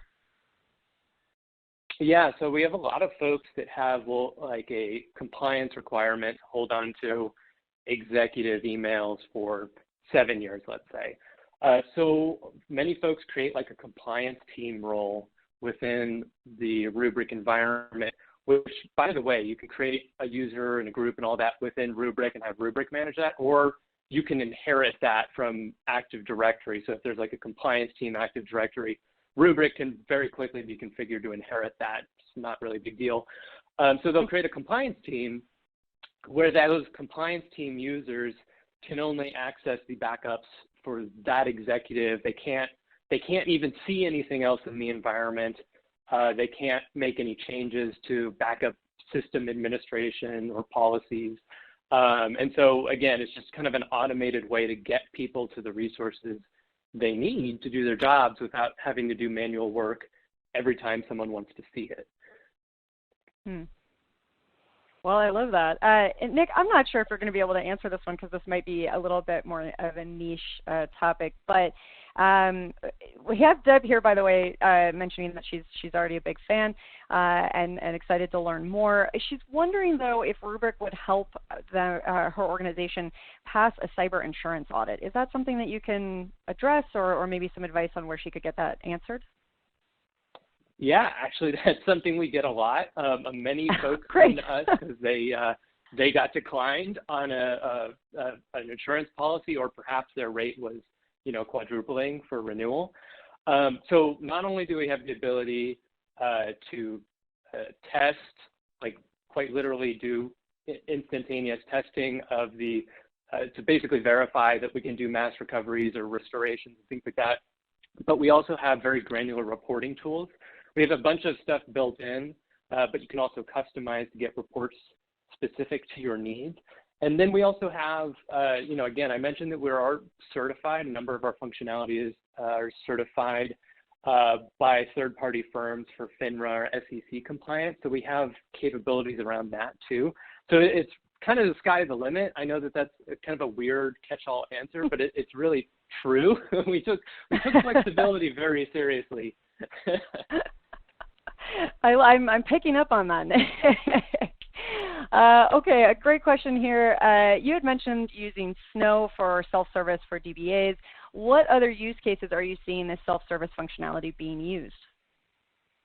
Yeah, I mean, it could be even something as simple as, Bob in accounting accessing his own Exchange M365 backups. He sends a report to the CIO and then realized, oh crap, I actually saved that as a draft and then accidentally deleted my draft folder or something like that. You can have literally any end user self-servicing their own stuff. The sky's the limit. And again, they're only able to see what they're assigned to, whether that be the virtual infrastructure admin can only see the VMware environment, or the AWS RDS administrator can only see his databases in AWS. And then you can also further restrict if they even have any ability to administer the protection policies for their own objects, or if it's just purely view only, as you would do probably for an end user. Okay, well, I keep hearing sky's the limit and unlimited flexibility. These are all amazing things. So if somebody out there in the audience, Nick, has just totally fallen head over heels with these ideas and this wonderful picture that we're getting today, you mentioned going and visiting the website, but remind us again, what's the first step to getting started? What do you recommend to everyone in the audience today that might want to get rolling with Rubrik? Yeah, I mean, so the website is a great place to start. Not only does it outline some of our solutions, but because of all of our stack is software based, you can actually launch POCs for certain things right then and there in a web browser. Like for 365 protection, for example, you could just start a POC right then and there. But of course, you can also reach out to us and someone like myself or whoever your account team may be can do a demo and very, very quickly. It's a pretty straightforward approach. I love that. Well, and Nick, honestly, I wish we could keep going. We've got some great questions, but we do have to wrap there. If you have the time, please feel free to hang out and chat with some folks on live chat. For everyone who's submitting questions still, Rubrik and Nick will follow up with you. And Nick, once again, thank you so much for such a fascinating presentation today. Of course. Thank you. All right, and Vince is wondering about requesting a demo. So Vince, Nick will shoot you a message as well, and the team will get back to you. Okay, with that, I want to thank everybody who took the time to fill out the poll today. Again, the feedback is so valuable and helpful, and really lets us know what you guys want in terms of follow-ups from these sessions and making the most impact there. If you are looking for another great way to get some information from Rubrik, I'm going to recommend that you click on over to that Handouts tab. You can click on that Rubrik link. You can explore more about how to, quote, everything proof your data, which I love, against any threat imaginable. You can also book a demo right there. So if you are itching to get that demo on the calendar right away, you can head on over to that link and book your demo. All right, well, you guessed it, folks. It is that time again. We have another prize drawing. So a $500 Amazon gift card for someone awesome in our audience today. And that awesome lucky winner of a $500 Amazon gift card is Kimberly Stoll of Missouri. Kimberly Stoll of Missouri. Congratulations, Kimberly. As always, we will get in touch with you after the event about claiming your prize. Don't forget, there's still lots more chances to win a prize today. Plus, we have that best question card from each session. So again, even if we don't ask your question out, that will get reviewed after the fact, so there is still a chance to win. But for now, let's keep moving along in our sessions here, because next up we have another awesome presenter. I am so excited to introduce you all to Nabil Saeed, Senior Product Manager at Okta. Nabil, I know you have a pretty cool presentation geared up for us, so let's jump right in. So in this presentation, we're going to be covering 5 of the most common misconceptions associated with the journey to a login-less future. And we're going to start by talking at a high level about some of the inherent challenges passwords pose. From there, we'll transition into understanding the relationship between identity and friction, just to highlight how pervasive authentication is to every department within an organization. Last but not least, we'll wrap things up by discussing what your business can do today to take that first step towards a login-less future by considering passwordless authentication. Now, before we dive into the misconceptions, let's take a step back here and imagine what this login-less future might actually look like. And to help illustrate this, I wanted to introduce you to Alex. Alex is the resident of this utopian future that we're going to be envisioning. Now, one morning, Alex wakes up to the alarm from her smartphone. And after briefly reviewing her personalized newsfeed and checking how the international markets are performing, she heads into her spare room for her morning workout. Now, upon arriving, the smart cardio equipment that she's using instantly recognizes Alex from a range of factors: the time of day, the pressure on the touchscreen, her weight, and it automatically loads the correct user account. After her workout, Alex heads to the bathroom and steps into the shower. And just like the smart fitness equipment, the intelligent systems are able to recognize her and deliver the perfect experience. Ready for the day, Alex opens up her laptop, and the integrated camera and the biometrics authenticates Alex within an instant, without any intervention. And while Alex isn't consciously aware, it's the same biometric identity that allows her to access her professional as well as her personal applications. It's just so seamless. The one exception to this entire day was an online doctor's appointment that required Alex to verbally answer a few questions posed by the virtual assistant before being authorized to meet with the physician. Now, meanwhile, on the other side of the world, an attacker is trying to access Alex's online trading account. Behind the scenes, the system that she was using recognizes that not enough time has passed to enable the change in location from when Alex checked the markets this morning to right now. Detecting that impossible travel scenario, the system presents the attacker with an MFA challenge, and just like that, the attack is stopped. So hopefully that story helped paint a picture of this future state of login-less that we're aspiring towards. And as you can tell, it's a radical shift from today's password-centric authentication experiences. If we contrast it, today's authentication experiences are pretty unintelligent, and as a result, they treat legitimate users, folks like you and I, and attackers in the exact same way, which results in added friction for folks like us. Now, in the future, as you saw in the story, that burden of proof is going to shift from the users and onto the business. And in this login-less paradigm, users establish trust in the lowest friction manner possible. And once established, contextual signals and intelligence are going to be used to either maintain or increase trust rather than require the user to repeatedly log in. And the first step on that journey is adopting passwordless authentication. So what do we mean when we talk about passwordless? Because we've been already throwing that word around quite a bit.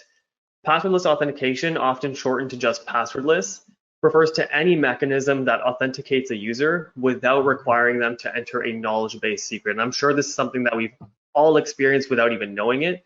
Biometric authentication is a great example of this. So whether it's on your laptop using Touch ID or your smartphone with Face ID, instead of being authenticated with something that we know, like a password, we're being authenticated by something that we have, which is our device, as well as something we are, which is our own biometric signal. So now that we've experienced what a loginless future might look like, and we have an understanding of what we talk about when we talk about passwordless, it's time for us to dive into our misconceptions. So Mallory, why don't you take it from here? Absolutely. So let's start with one of the most pervasive misconceptions out there, and that misconception is passwords are secure and other authentication challenges aren't. In order to debunk this, let's look at why this misconception actually exists in the first place. So what you're seeing here on the slide is a screenshot of the login page from a very popular game that I and many others played as a kid in the early 90s called Neopets. So take a look at this login page. You probably don't notice anything out of the ordinary, and that's because it's practically identical to the login experience that so many of the applications on the market that we use have today. So in fact, we can go back as far as the 1970s when we had the bulletin board systems, and this experience still looks very similar. Over decades, we've grown accustomed to this experience. We've come to be programmed to think that a login page with a username and password really is the most secure form of authentication. But unfortunately, we've been tricked into this false sense of security. This false sense of security based upon the flawed premise that passwords are secure, and also a perception that anything lacking a password is inherently insecure. And this actually couldn't be further from the truth, but let's look at some data to actually back that up. So you'll see here on the left-hand side, the average consumer has to remember around 100 passwords across all of the digital properties that they interact with. And not only that, but because of the sheer volume of credentials we have to remember, 65% of consumers admit to reusing a password even though they know it's unsafe. So this actually presents a massive honeypot for cyber criminals because they know that if they can gain access to one set of credentials, they've most likely got the keys to that individual's entire digital life. So their social media accounts, their bank accounts, their investment accounts, everything. And we're seeing the impacts of this. So according to Verizon, passwords cost 89% of web application breaches last year, and a significant portion of these were attributable to credential stuffing attacks. And it's not just a problem for customers, it's a business problem. These breaches are costing businesses millions of dollars. The Ponemon Institute's cost of credential stuffing report found that businesses lose on average $6 million per year due to credential stuffing in the form of things like application downtime, lost customers, and increased IT costs. So what we have here is a situation where password reuse amongst consumers is the norm. Cyber criminals are capitalizing on that behavior, and then businesses are forced to suffer the consequences of that. And that actually leads really nicely into our second misconception that Sal's going to talk about. Awesome. Mallory, a bit of a side. Can I tell you a little bit of a secret? Yes, absolutely. I still remember my Neopets login credentials from over 20 years ago. Do you still have the Post-it note that you probably wrote it on? I don't have a Post-it note, but I can tell you one thing. It was not the most secure password that I've created, and the hygiene around the distribution of that password may have also been a little concerning. But let's not judge present Sal on past Sal's childish behaviors. Yeah, you know better now. We know better now. We're at Okta, not zero. So now that we've understood the inherent problem with passwords, let's shift our focus here and consider how pervasive the implications of the login experience are across an entire organization. Misconception number 2 is that friction is a technical issue, not a business imperative. And I think it's important here that we define some terminology, because when we talk about friction, we're referring to anything that slows down a person's interaction with your service. So some of these could be signing up for an application, logging into an account, recovering an account, or even checking out of a purchase when you're accessing some online retailers. Now, while friction is necessary to establish some level of trust and protect a user's information, what we know is the greater the amount of friction, the greater the amount of user frustration, and the greater their likelihood to abandon the experience altogether. But again, don't take our word for it. Let's look at some data. So Blue Research has conducted some research and found that about 92% of consumers will actually abandon a site due to a poor login experience. And I think in B2B, I'm sure many of us can relate to this. We don't need to look too far. Although the tide is turning, long form fills to access content are still very, very common. They'll ask you for everything from your email address to your favorite flavor of ice cream. This is particularly concerning because about 88% of users admit to incomplete or incorrect registration data. So as a user, we often question why so much information is needed to access a piece of content, engage with a service, or simply request more information, so much so that we're willing to feed gibberish into the machine. Now, most folks might instinctively think, okay, this is a problem for the marketers in the organization because a lot of those form fields are used to personalize the experience for customers and prospects. But if we take a step back, there absolutely is some ramifications from the security lens.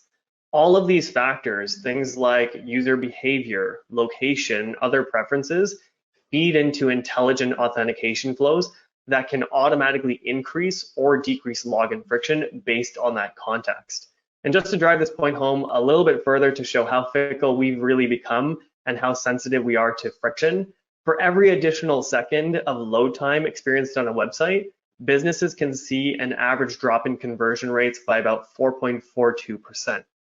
So what's the key takeaway here? Friction is the natural enemy of revenue.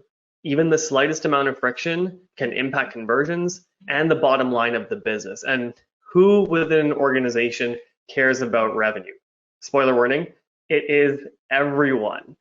Now, while the approach to maximizing revenue may vary depending on the department that you're in, every strategic lead is looking to drive growth within their organization. So you can see how across the board, every department has a stake in identity. Traditionally, we've seen affinity, particularly here at Auth0 with the developer audience. And I know at the Okta side of the house, we've seen a lot of affinity with the IT organizations, but increasingly we're seeing chief marketing officers, chief product officers, heads of revenue involved in the discussion with identity because it plays such a critical role in driving conversions, promoting product adoption, and ultimately improving the customer experience. Identity is now a unified initiative across a business and is no longer just a problem for those technical teams to address. So, all right, we're all very aware of the impacts friction can have on the business across all parts of the business. And we know that customers expect a secure and delightful digital experience. But isn't it impossible to balance convenience, security, and privacy, all these things at one time? Well, that is our next misconception. So, a great experience falls apart without security. And I say great and secure because historically these two characteristics have fundamentally been at odds with each other. But in today's world, you really can't sacrifice one for the other. You have to do both if you want to stay competitive. So here you can see 77% of online businesses actually prioritize delivering those frictionless user experiences. I really am not sure why this is not 100%, but we'll go with it. 58% of these also say that fraud prevention stops them from achieving this goal. So it's really difficult to achieve both, and it's really difficult to match the friction level to the risk level of the experience. And this balance is even more difficult because there's a ton of complexity on the back end, as we all know. And again, you're always trying to move fast and outpace the competition. But done right, striking this balance can actually create really delightful outcomes by engaging customers with a personalized experience while also ensuring that customers are secure. So a great example of this is the Amazon Buy Now button, which we probably all use.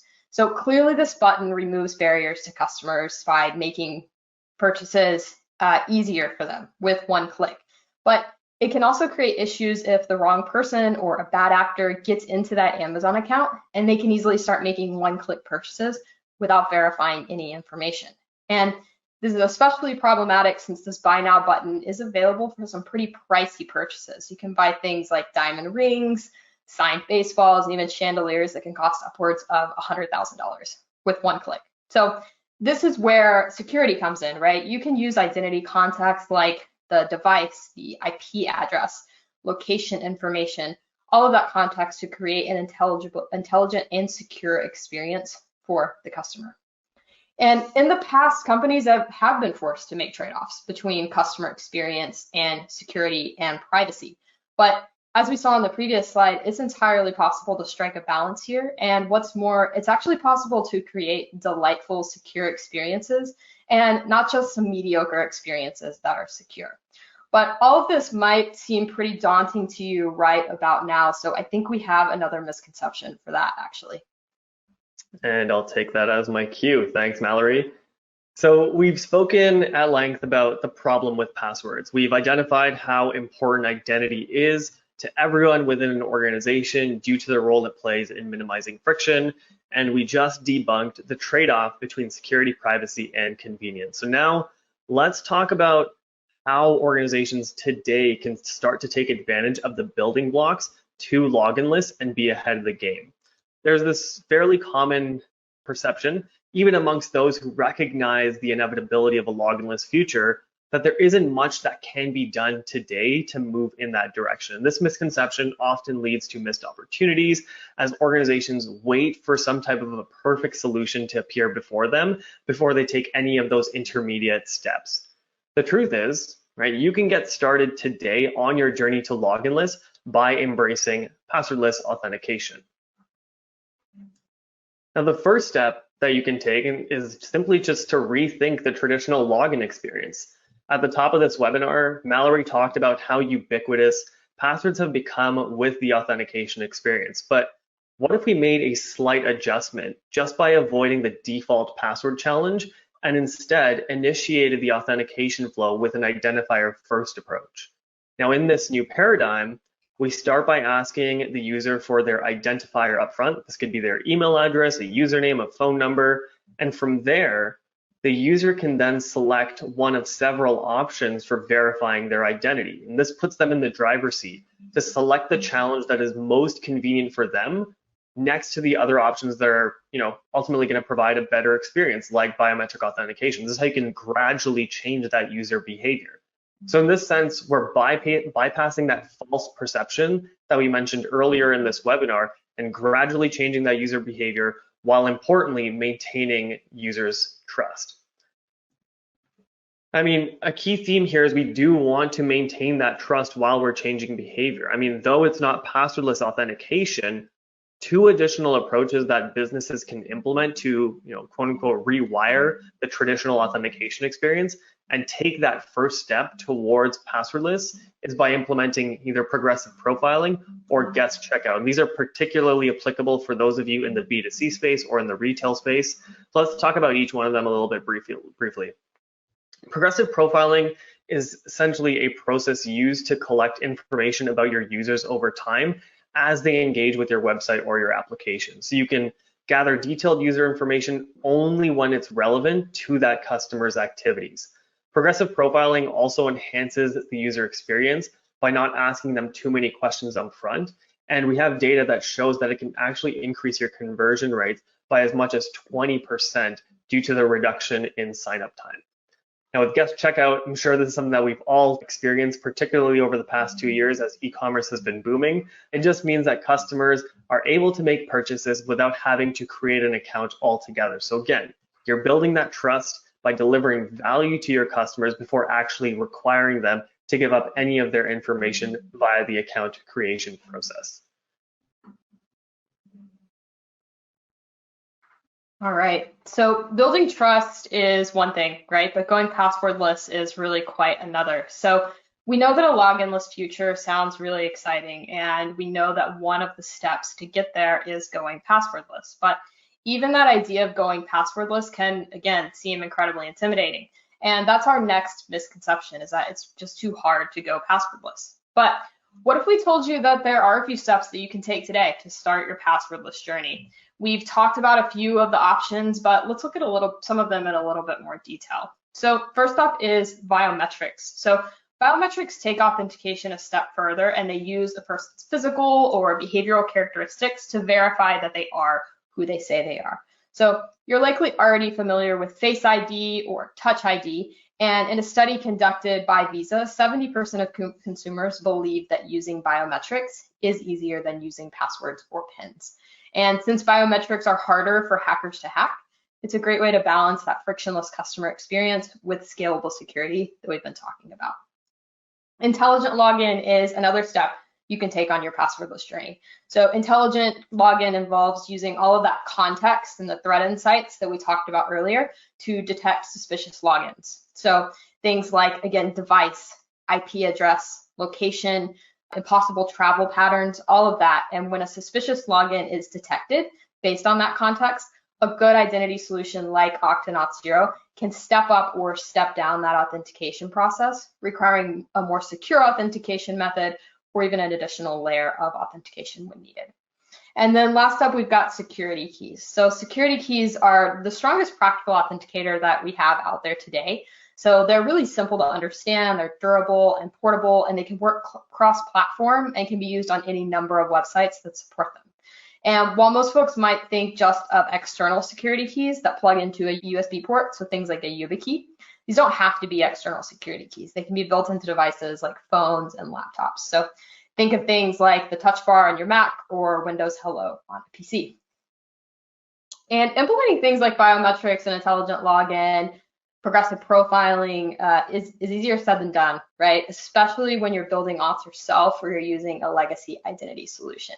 And building auth gets even more difficult when you start to look under the hood and you start to think about all the different user types that you have, all of the different applications that those users need to access, and all of the different touch points that you have with those customers. Then you throw in all of the identity context that you need to gather and manage. And again, it just starts to get really messy and complicated. But partnering with Okta Not Zero is the first step to using identity as a competitive differentiator and embarking on your loginless journey. Our solutions make it possible for you to integrate and adopt the latest technology. But you've come this far, so you probably know what's coming next. We don't want you to take our word for it. So we've got a few customers here who we want to show you the business outcomes that they are seeing. So we process billions of authentications daily from over 13,000 of our customers and their innovative customers. And those customers are able to drive real business outcomes.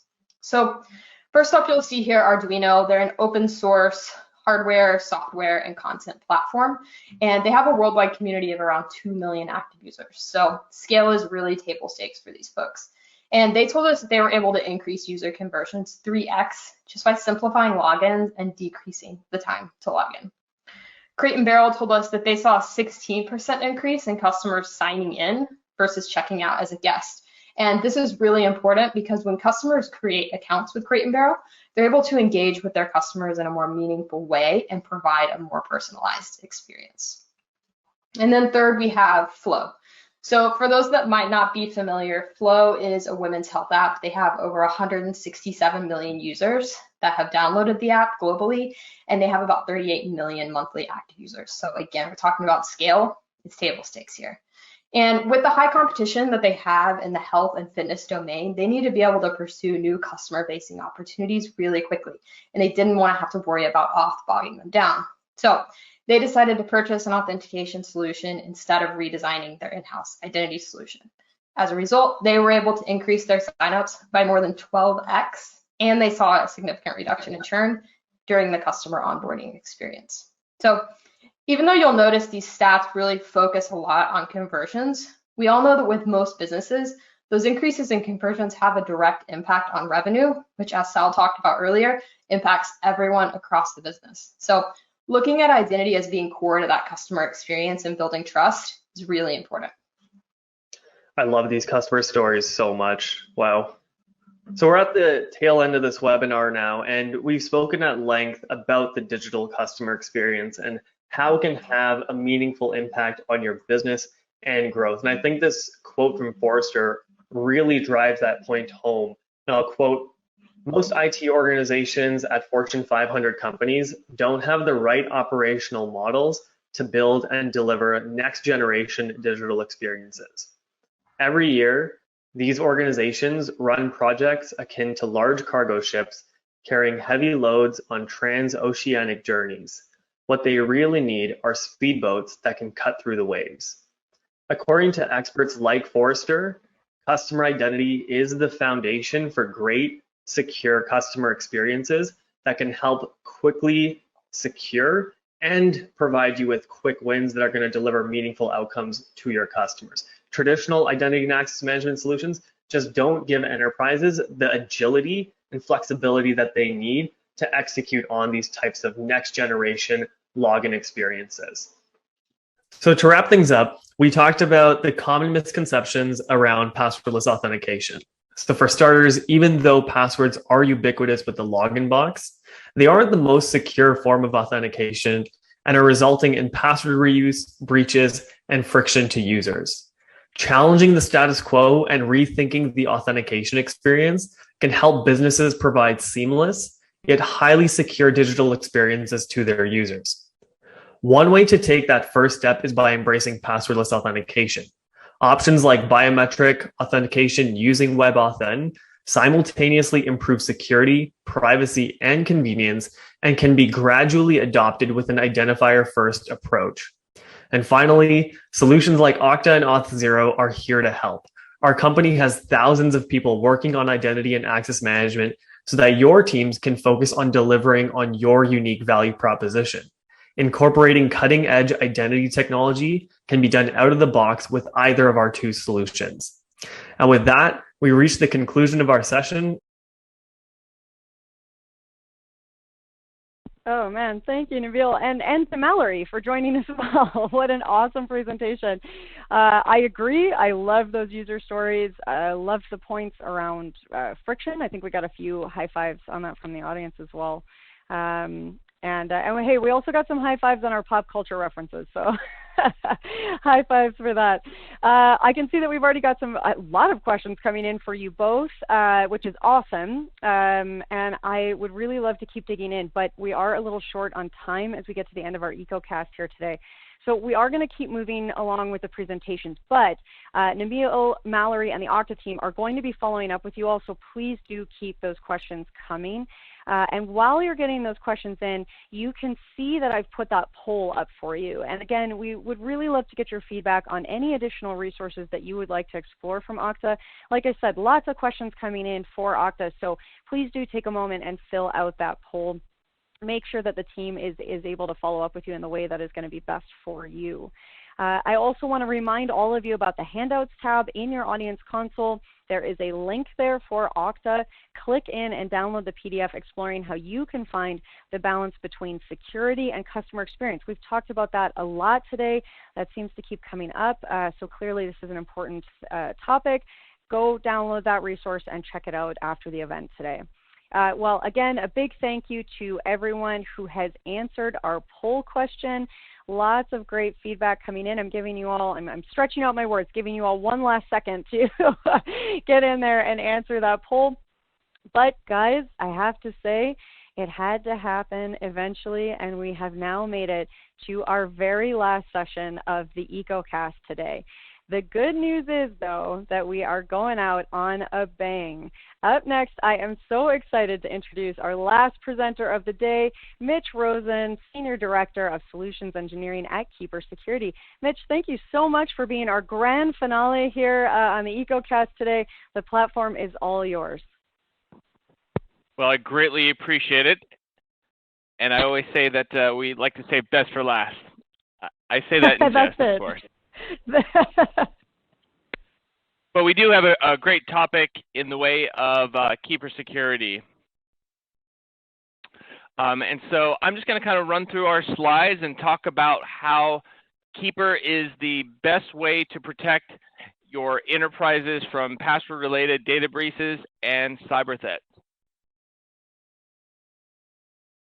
So as I kind of just kick things off here, before I get into the actual details, I'm going to talk a little bit about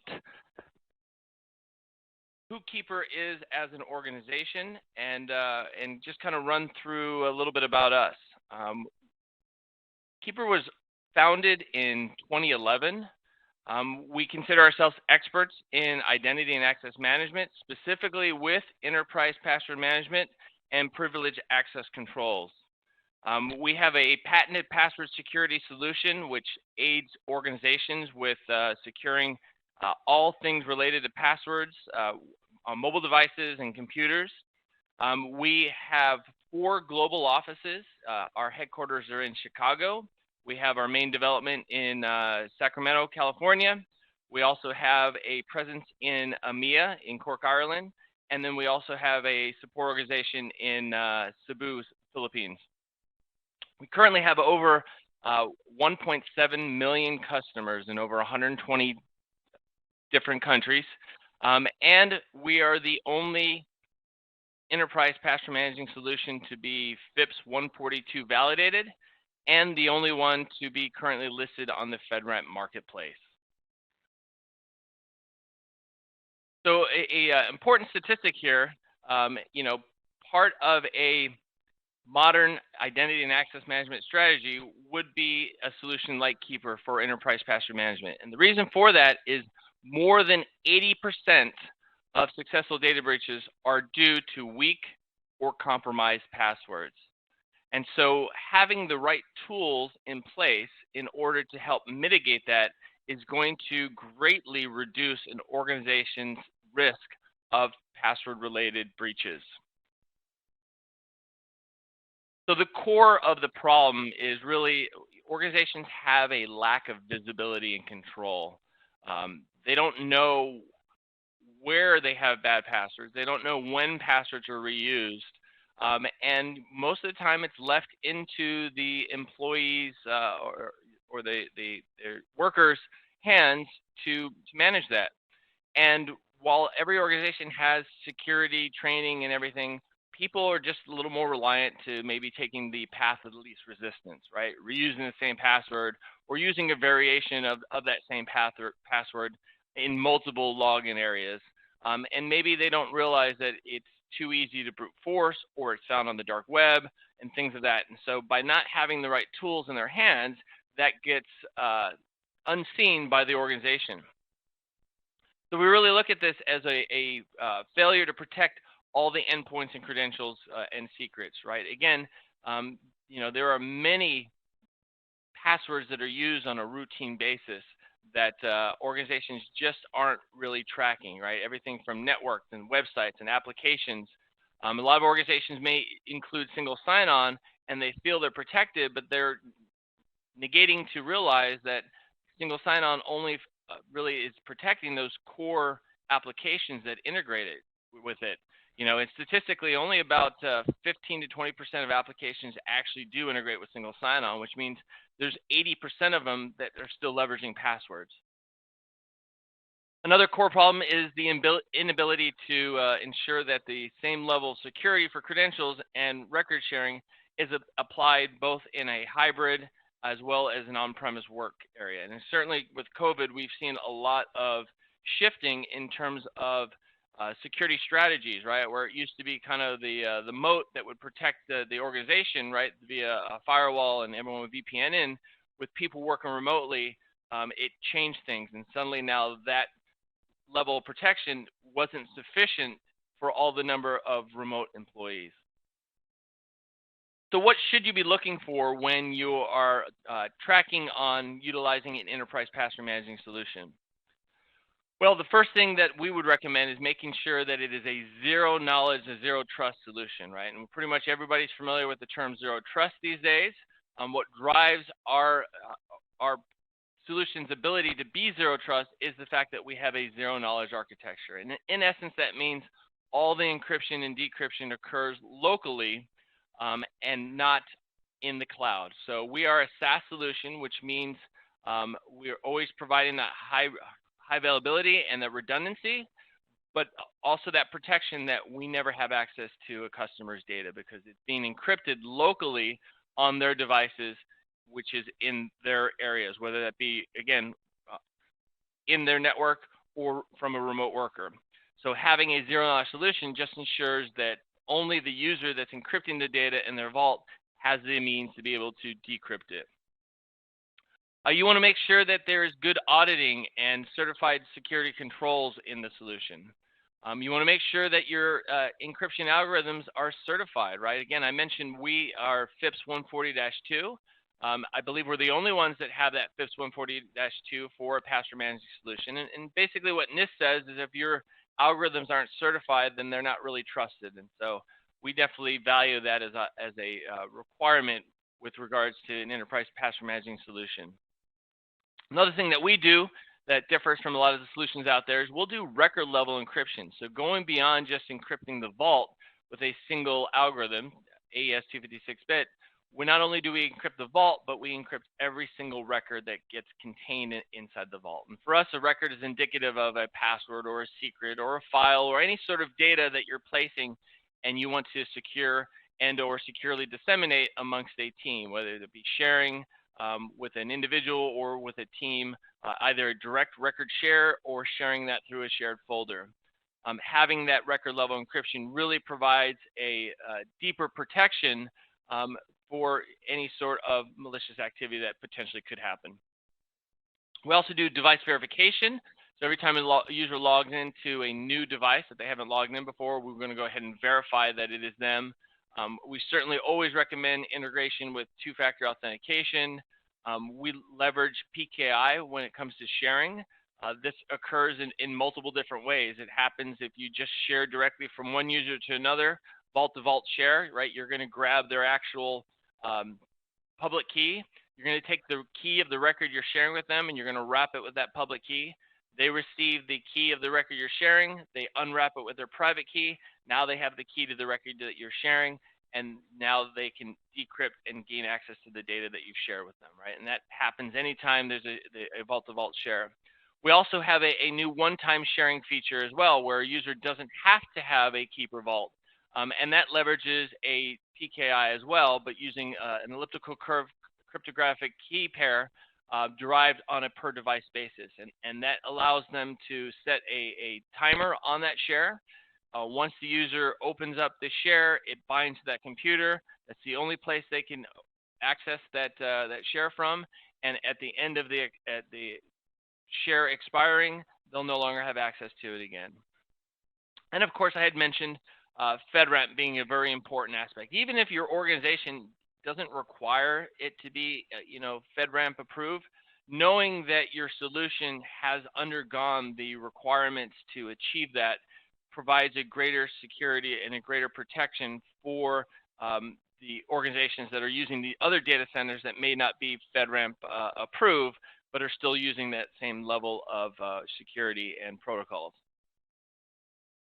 One of the great things about Keeper is we'll work on any device regardless of the hosting environment. So whether your organization is a private cloud, whether you have a multi-cloud or a hybrid cloud, on-premise, co-location, it doesn't matter, right? All the encryption, decryption occurs locally, sync back to the cloud. We have multiple instances in multiple regions. We replicate every 12 seconds, right? We want to make sure your data is protected. It's encrypted in your hands, and all we are is protecting the ciphertext and ensuring that's available to you when you successfully authenticate and pull down your encrypted binary. So things to look at with regards to in enterprise password management, specifically what sets us apart from other solutions out there.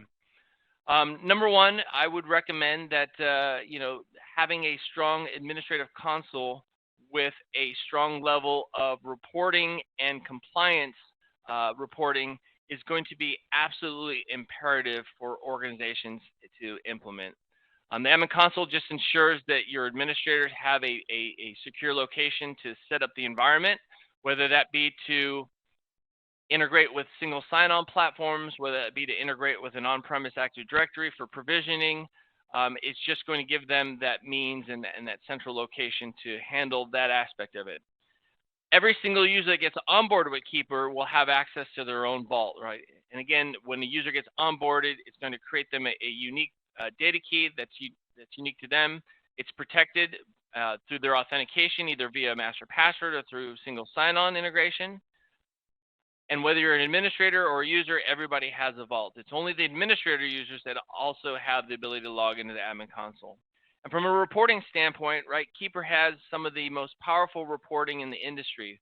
We track over 150 different events within an organization subscription. This includes everything from users logging in, users creating records, users sharing records, users changing the data in the record, users being flagged for a breached record, right? Users not complying with the security audit, right? All these different events are tracked.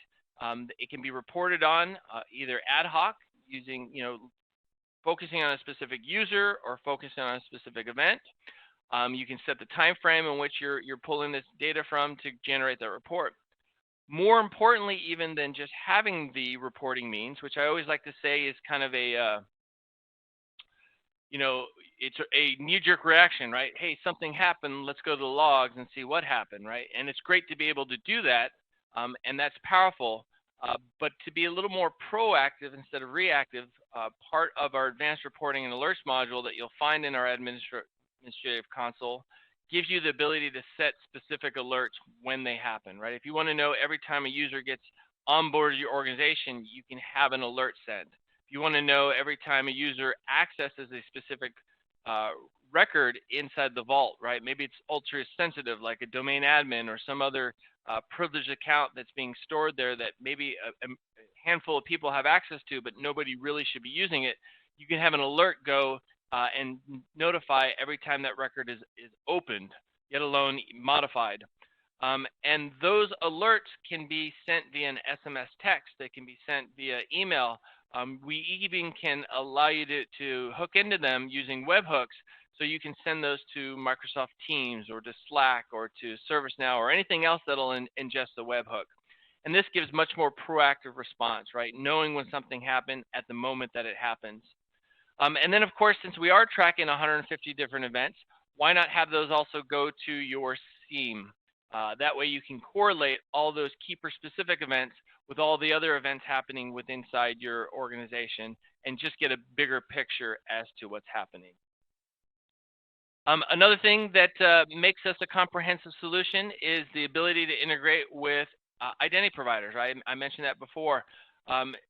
We integrate with all the major IDPs, right? Anyone that's SAML 2.0 compliant, we can integrate with. So if your organization leverages Azure, or your organization leverages Okta or OneLogin or Ping or Ping Federate, any of those, and there's probably a dozen others that I haven't mentioned, like JumpCloud, we can integrate with those. And the benefit there is federating that login allows your users to still gain access to their vault for all their password-related needs without having to track a separate master password to log in. And certainly a master password is secure, especially topped with two-factor, but there's a certain convenience factor that comes with leveraging an identity provider for single sign-on.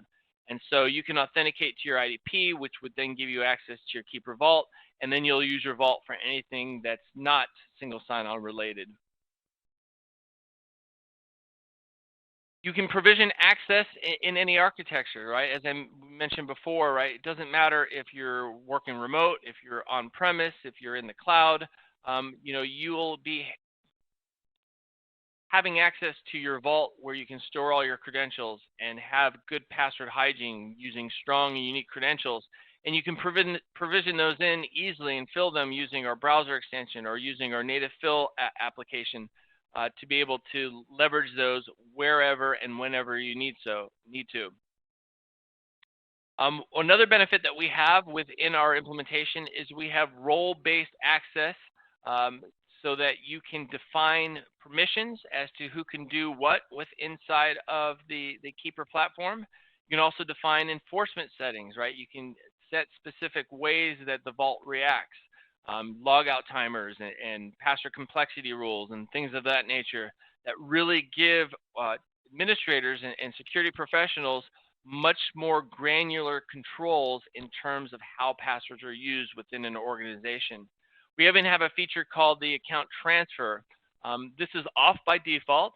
I always recommend enterprise organizations that want to have kind of a break glass means to be able to set up that account transfer so that any user who's unable or unwilling to log in their vault, the administrators will be able to lock that account out and transfer the contents of the vault and send that to another user, whether that be their manager, to a colleague, or just to a catch-all vault in order to ensure that no data gets left behind, right? And that's a powerful feature that doesn't give Snoop capability, but ensures that no data is lost when a user cannot access or chooses not to access their vault any longer. I mentioned a little bit of the control and the security policies that come with those role-based enforcements. We also have secure storage that can be tied. So as I said earlier, in addition to credentials and secrets and passwords that can be stored in a record, also data can be stored, whether that be an SSH key or a SSL cert, a secure or sensitive document, or anything else that you want to encrypt and protect and maybe disseminate in a more secure manner than emailing or disseminating in a chat or putting it in a drive that somebody else can access to, right? Our secure file storage allows that capability to protect and encrypt data within inside of our Vault ecosystem. You can store unlimited number of passwords and secrets, right? There's no limitation to the number of objects and sensitive information that's placed in there. In terms of sharing it via a shared folder or just sharing it via a direct share access, it just gives a lot of flexibility, a lot of controls. And when you do share with someone, you set the granularity of what you're allowing them to do, right? Do you want them to be able to edit the record that you're sharing? Do you want them to be able to reshare it to someone else? You have permissive controls of that. I may mention too of the autofilling capabilities, right? The browser extension makes for an enormous convenience aspect with regards to password management. When organizations choose to deploy the browser extension, and that can be in a Chrome browser, Firefox, Edge, Safari, even Internet Explorer, Opera, it just gives those end users the ability to quickly deploy and disseminate passwords with certain levels of security, right? If I'm on the wrong site that it looks like the site that I'm on, but the URL doesn't match, we're not going to offer up that password as a recommendation. So it provides some protection to ensure that your data doesn't automatically go someplace that it shouldn't go to. Another key feature that I would always recommend within a organization that's looking at enterprise password management too is dark web monitoring. And Keeper has probably one of the best dark web monitoring tools out there, right? Going beyond just doing a simple correlation of an email address to a public breach on a site, we're looking at the most important aspect of that breach, and that's the password. And because Keeper is zero knowledge, we never get access to those passwords. We never control them, right? The user is in control of their encryption keys, which means we never have that data. So the question always is, well, how do you confirm whether or not a password has been found on the dark web? And what happens is within each user's vault, it's going to undergo when a user puts a password in, it's going to undergo a hashing algorithm using an HMAC SHA 512 hashing algorithm. It's going to convert that password to a hash. It's going to send it via an anonymizer, so we don't even know whose sending us that hash. Once it reaches the BreachWatch servers, it's going to arrive there. It's going to get placed on an HSM that's peppered to where we can't extract the data off, and it undergoes that same hashing algorithm a second time. We're then going to go ahead and compare that to the 25 billion credentials that we have access to through our dark web monitoring partner. Those have been double hashed and are sitting on an HSM, and we'll make a comparison. And when an exact match is found, the user's vaults will check back in and say, hey, has there been anything that I've submitted that has been found on the dark web? And when it is, the user's flagged in their vault, the administrators get notified within the admin console, and the user can now take corrective action, which basically means if you have a breached password on a site or a record that you have in your vault, change it to something unique and that's not on the dark web. And so this is a powerful tool that gives organizations quick visibility as to where their potential risks are at. So why organizations love Keeper? Well, we have that seamless ability to integrate into any identity stack. Implementing it helps reduce administrative costs, no longer all the unnecessary password recovery options and interfacing with help desk. Our zero knowledge architecture improves security on organizations. Easy to implement. In fact, we just worked with a very large company who said they were so impressed that we were able to integrate with their identity provider, their two-factor with Duo, and their SIM in less than 40 minutes of deploying Keeper. We have the ability to securely authenticate from anywhere, and of course, actionable and flexible reporting and analytics, right? Our compliance reporting allows you to see who's got access to what and be able to see what their effective permissions are on that. All within a means of never leaking any sort of metadata. We don't know what the contents of a record is. Only your compliance reporting knows the title, the URL, and the specific record identifier that correlates to that record. Don't take my word for it, right? Go to other solutions that verify these things, right? Here's some statistics from G2, which allows you to really correlate and see that Keeper is very well respected, high satisfaction. Organizations love using it. We have a high renewal rate, specifically because we solve specific enterprise password managing needs. So with that said, let's go ahead and do some Q&A. I love that plan. That was just an awesome presentation. See, I knew we were going to end on a great note there, Mitch. Thank you so much. And I'm really glad you can stick around for some questions now. I am going to throw up that poll question for you guys. Again, what additional information would you like about the Keeper security solution? We already had some people reaching out saying that they're excited to learn some more things. So now's your chance. Please take a moment, fill this out, and let the Keeper security team know what you would like to hear. Also getting some congrats and high fives on the presentation. Although, as Alan pointed out, Mitch, I have to stop giving people high fives. We're fist bumping now. That's elbow bumps and fist bumps to everyone. Okay, Mitch, you ready to dive into some questions? Let's do it. Let's do it. Okay. So first question here, and you kind of brushed over this with the flexibility of access, but because this comes up a lot, I think this is a good one to review. So she's wondering, does Keeper work on an iOS as well as Linux and Windows, and can it be deployed on-prem and in the cloud?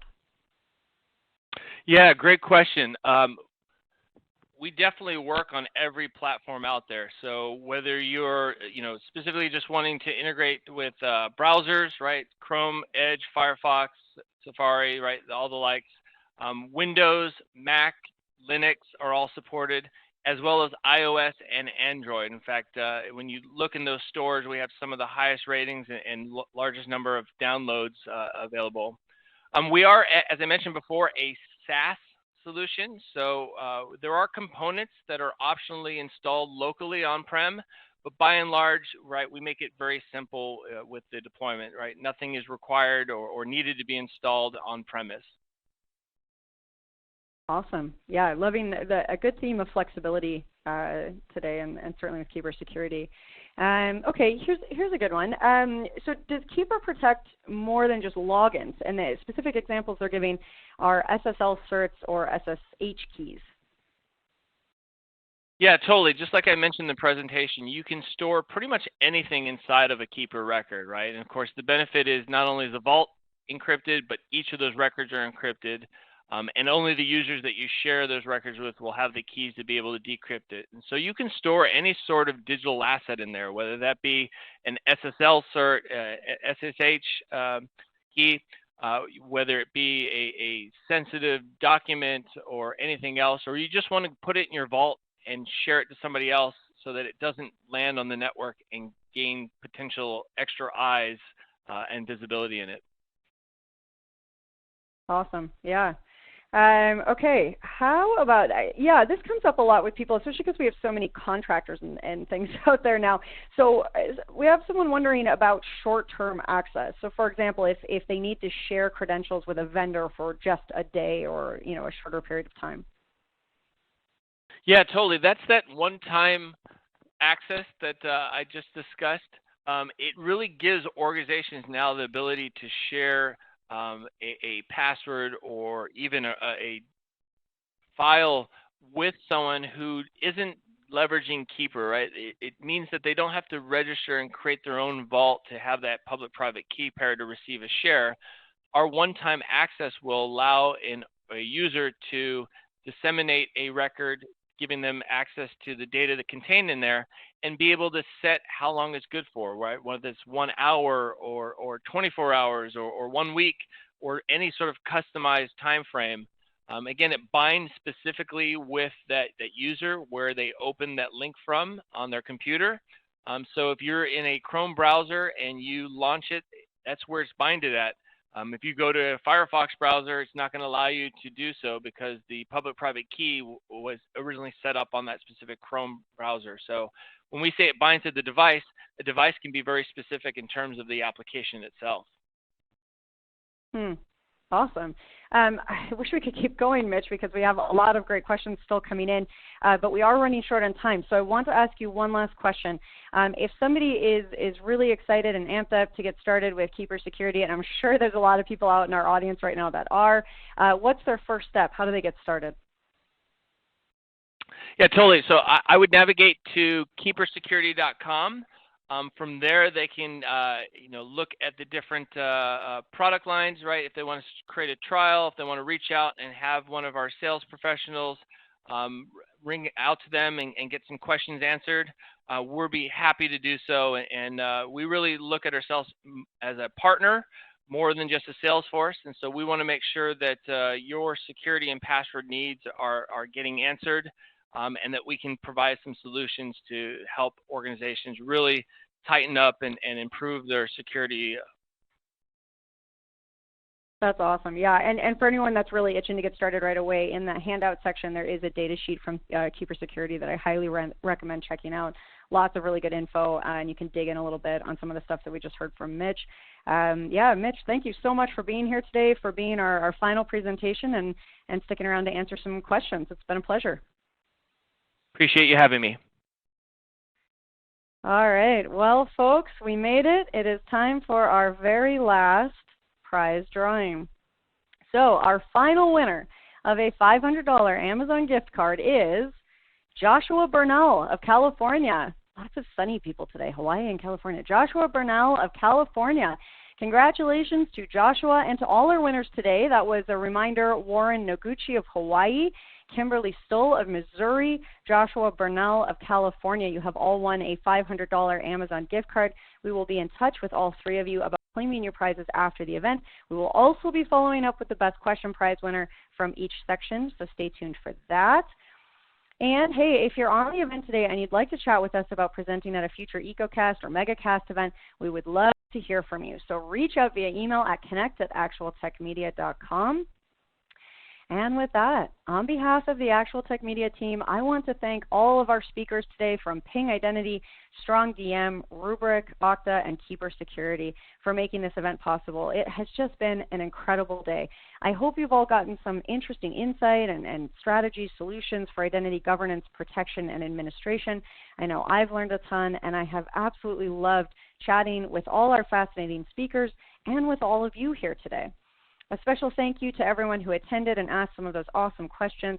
Don't forget to check out the Actual Tech Media events portal for some great upcoming events. And I do want to point out that our very next Ecocast is going to be on Tuesday, June 7th at 12 p.m. Eastern and 9 a.m. Pacific. It's Zero Trust Security. You do not want to miss that one, folks. So mark your calendar now. I hope to see you all next time. And until then, have an absolutely wonderful rest of your day.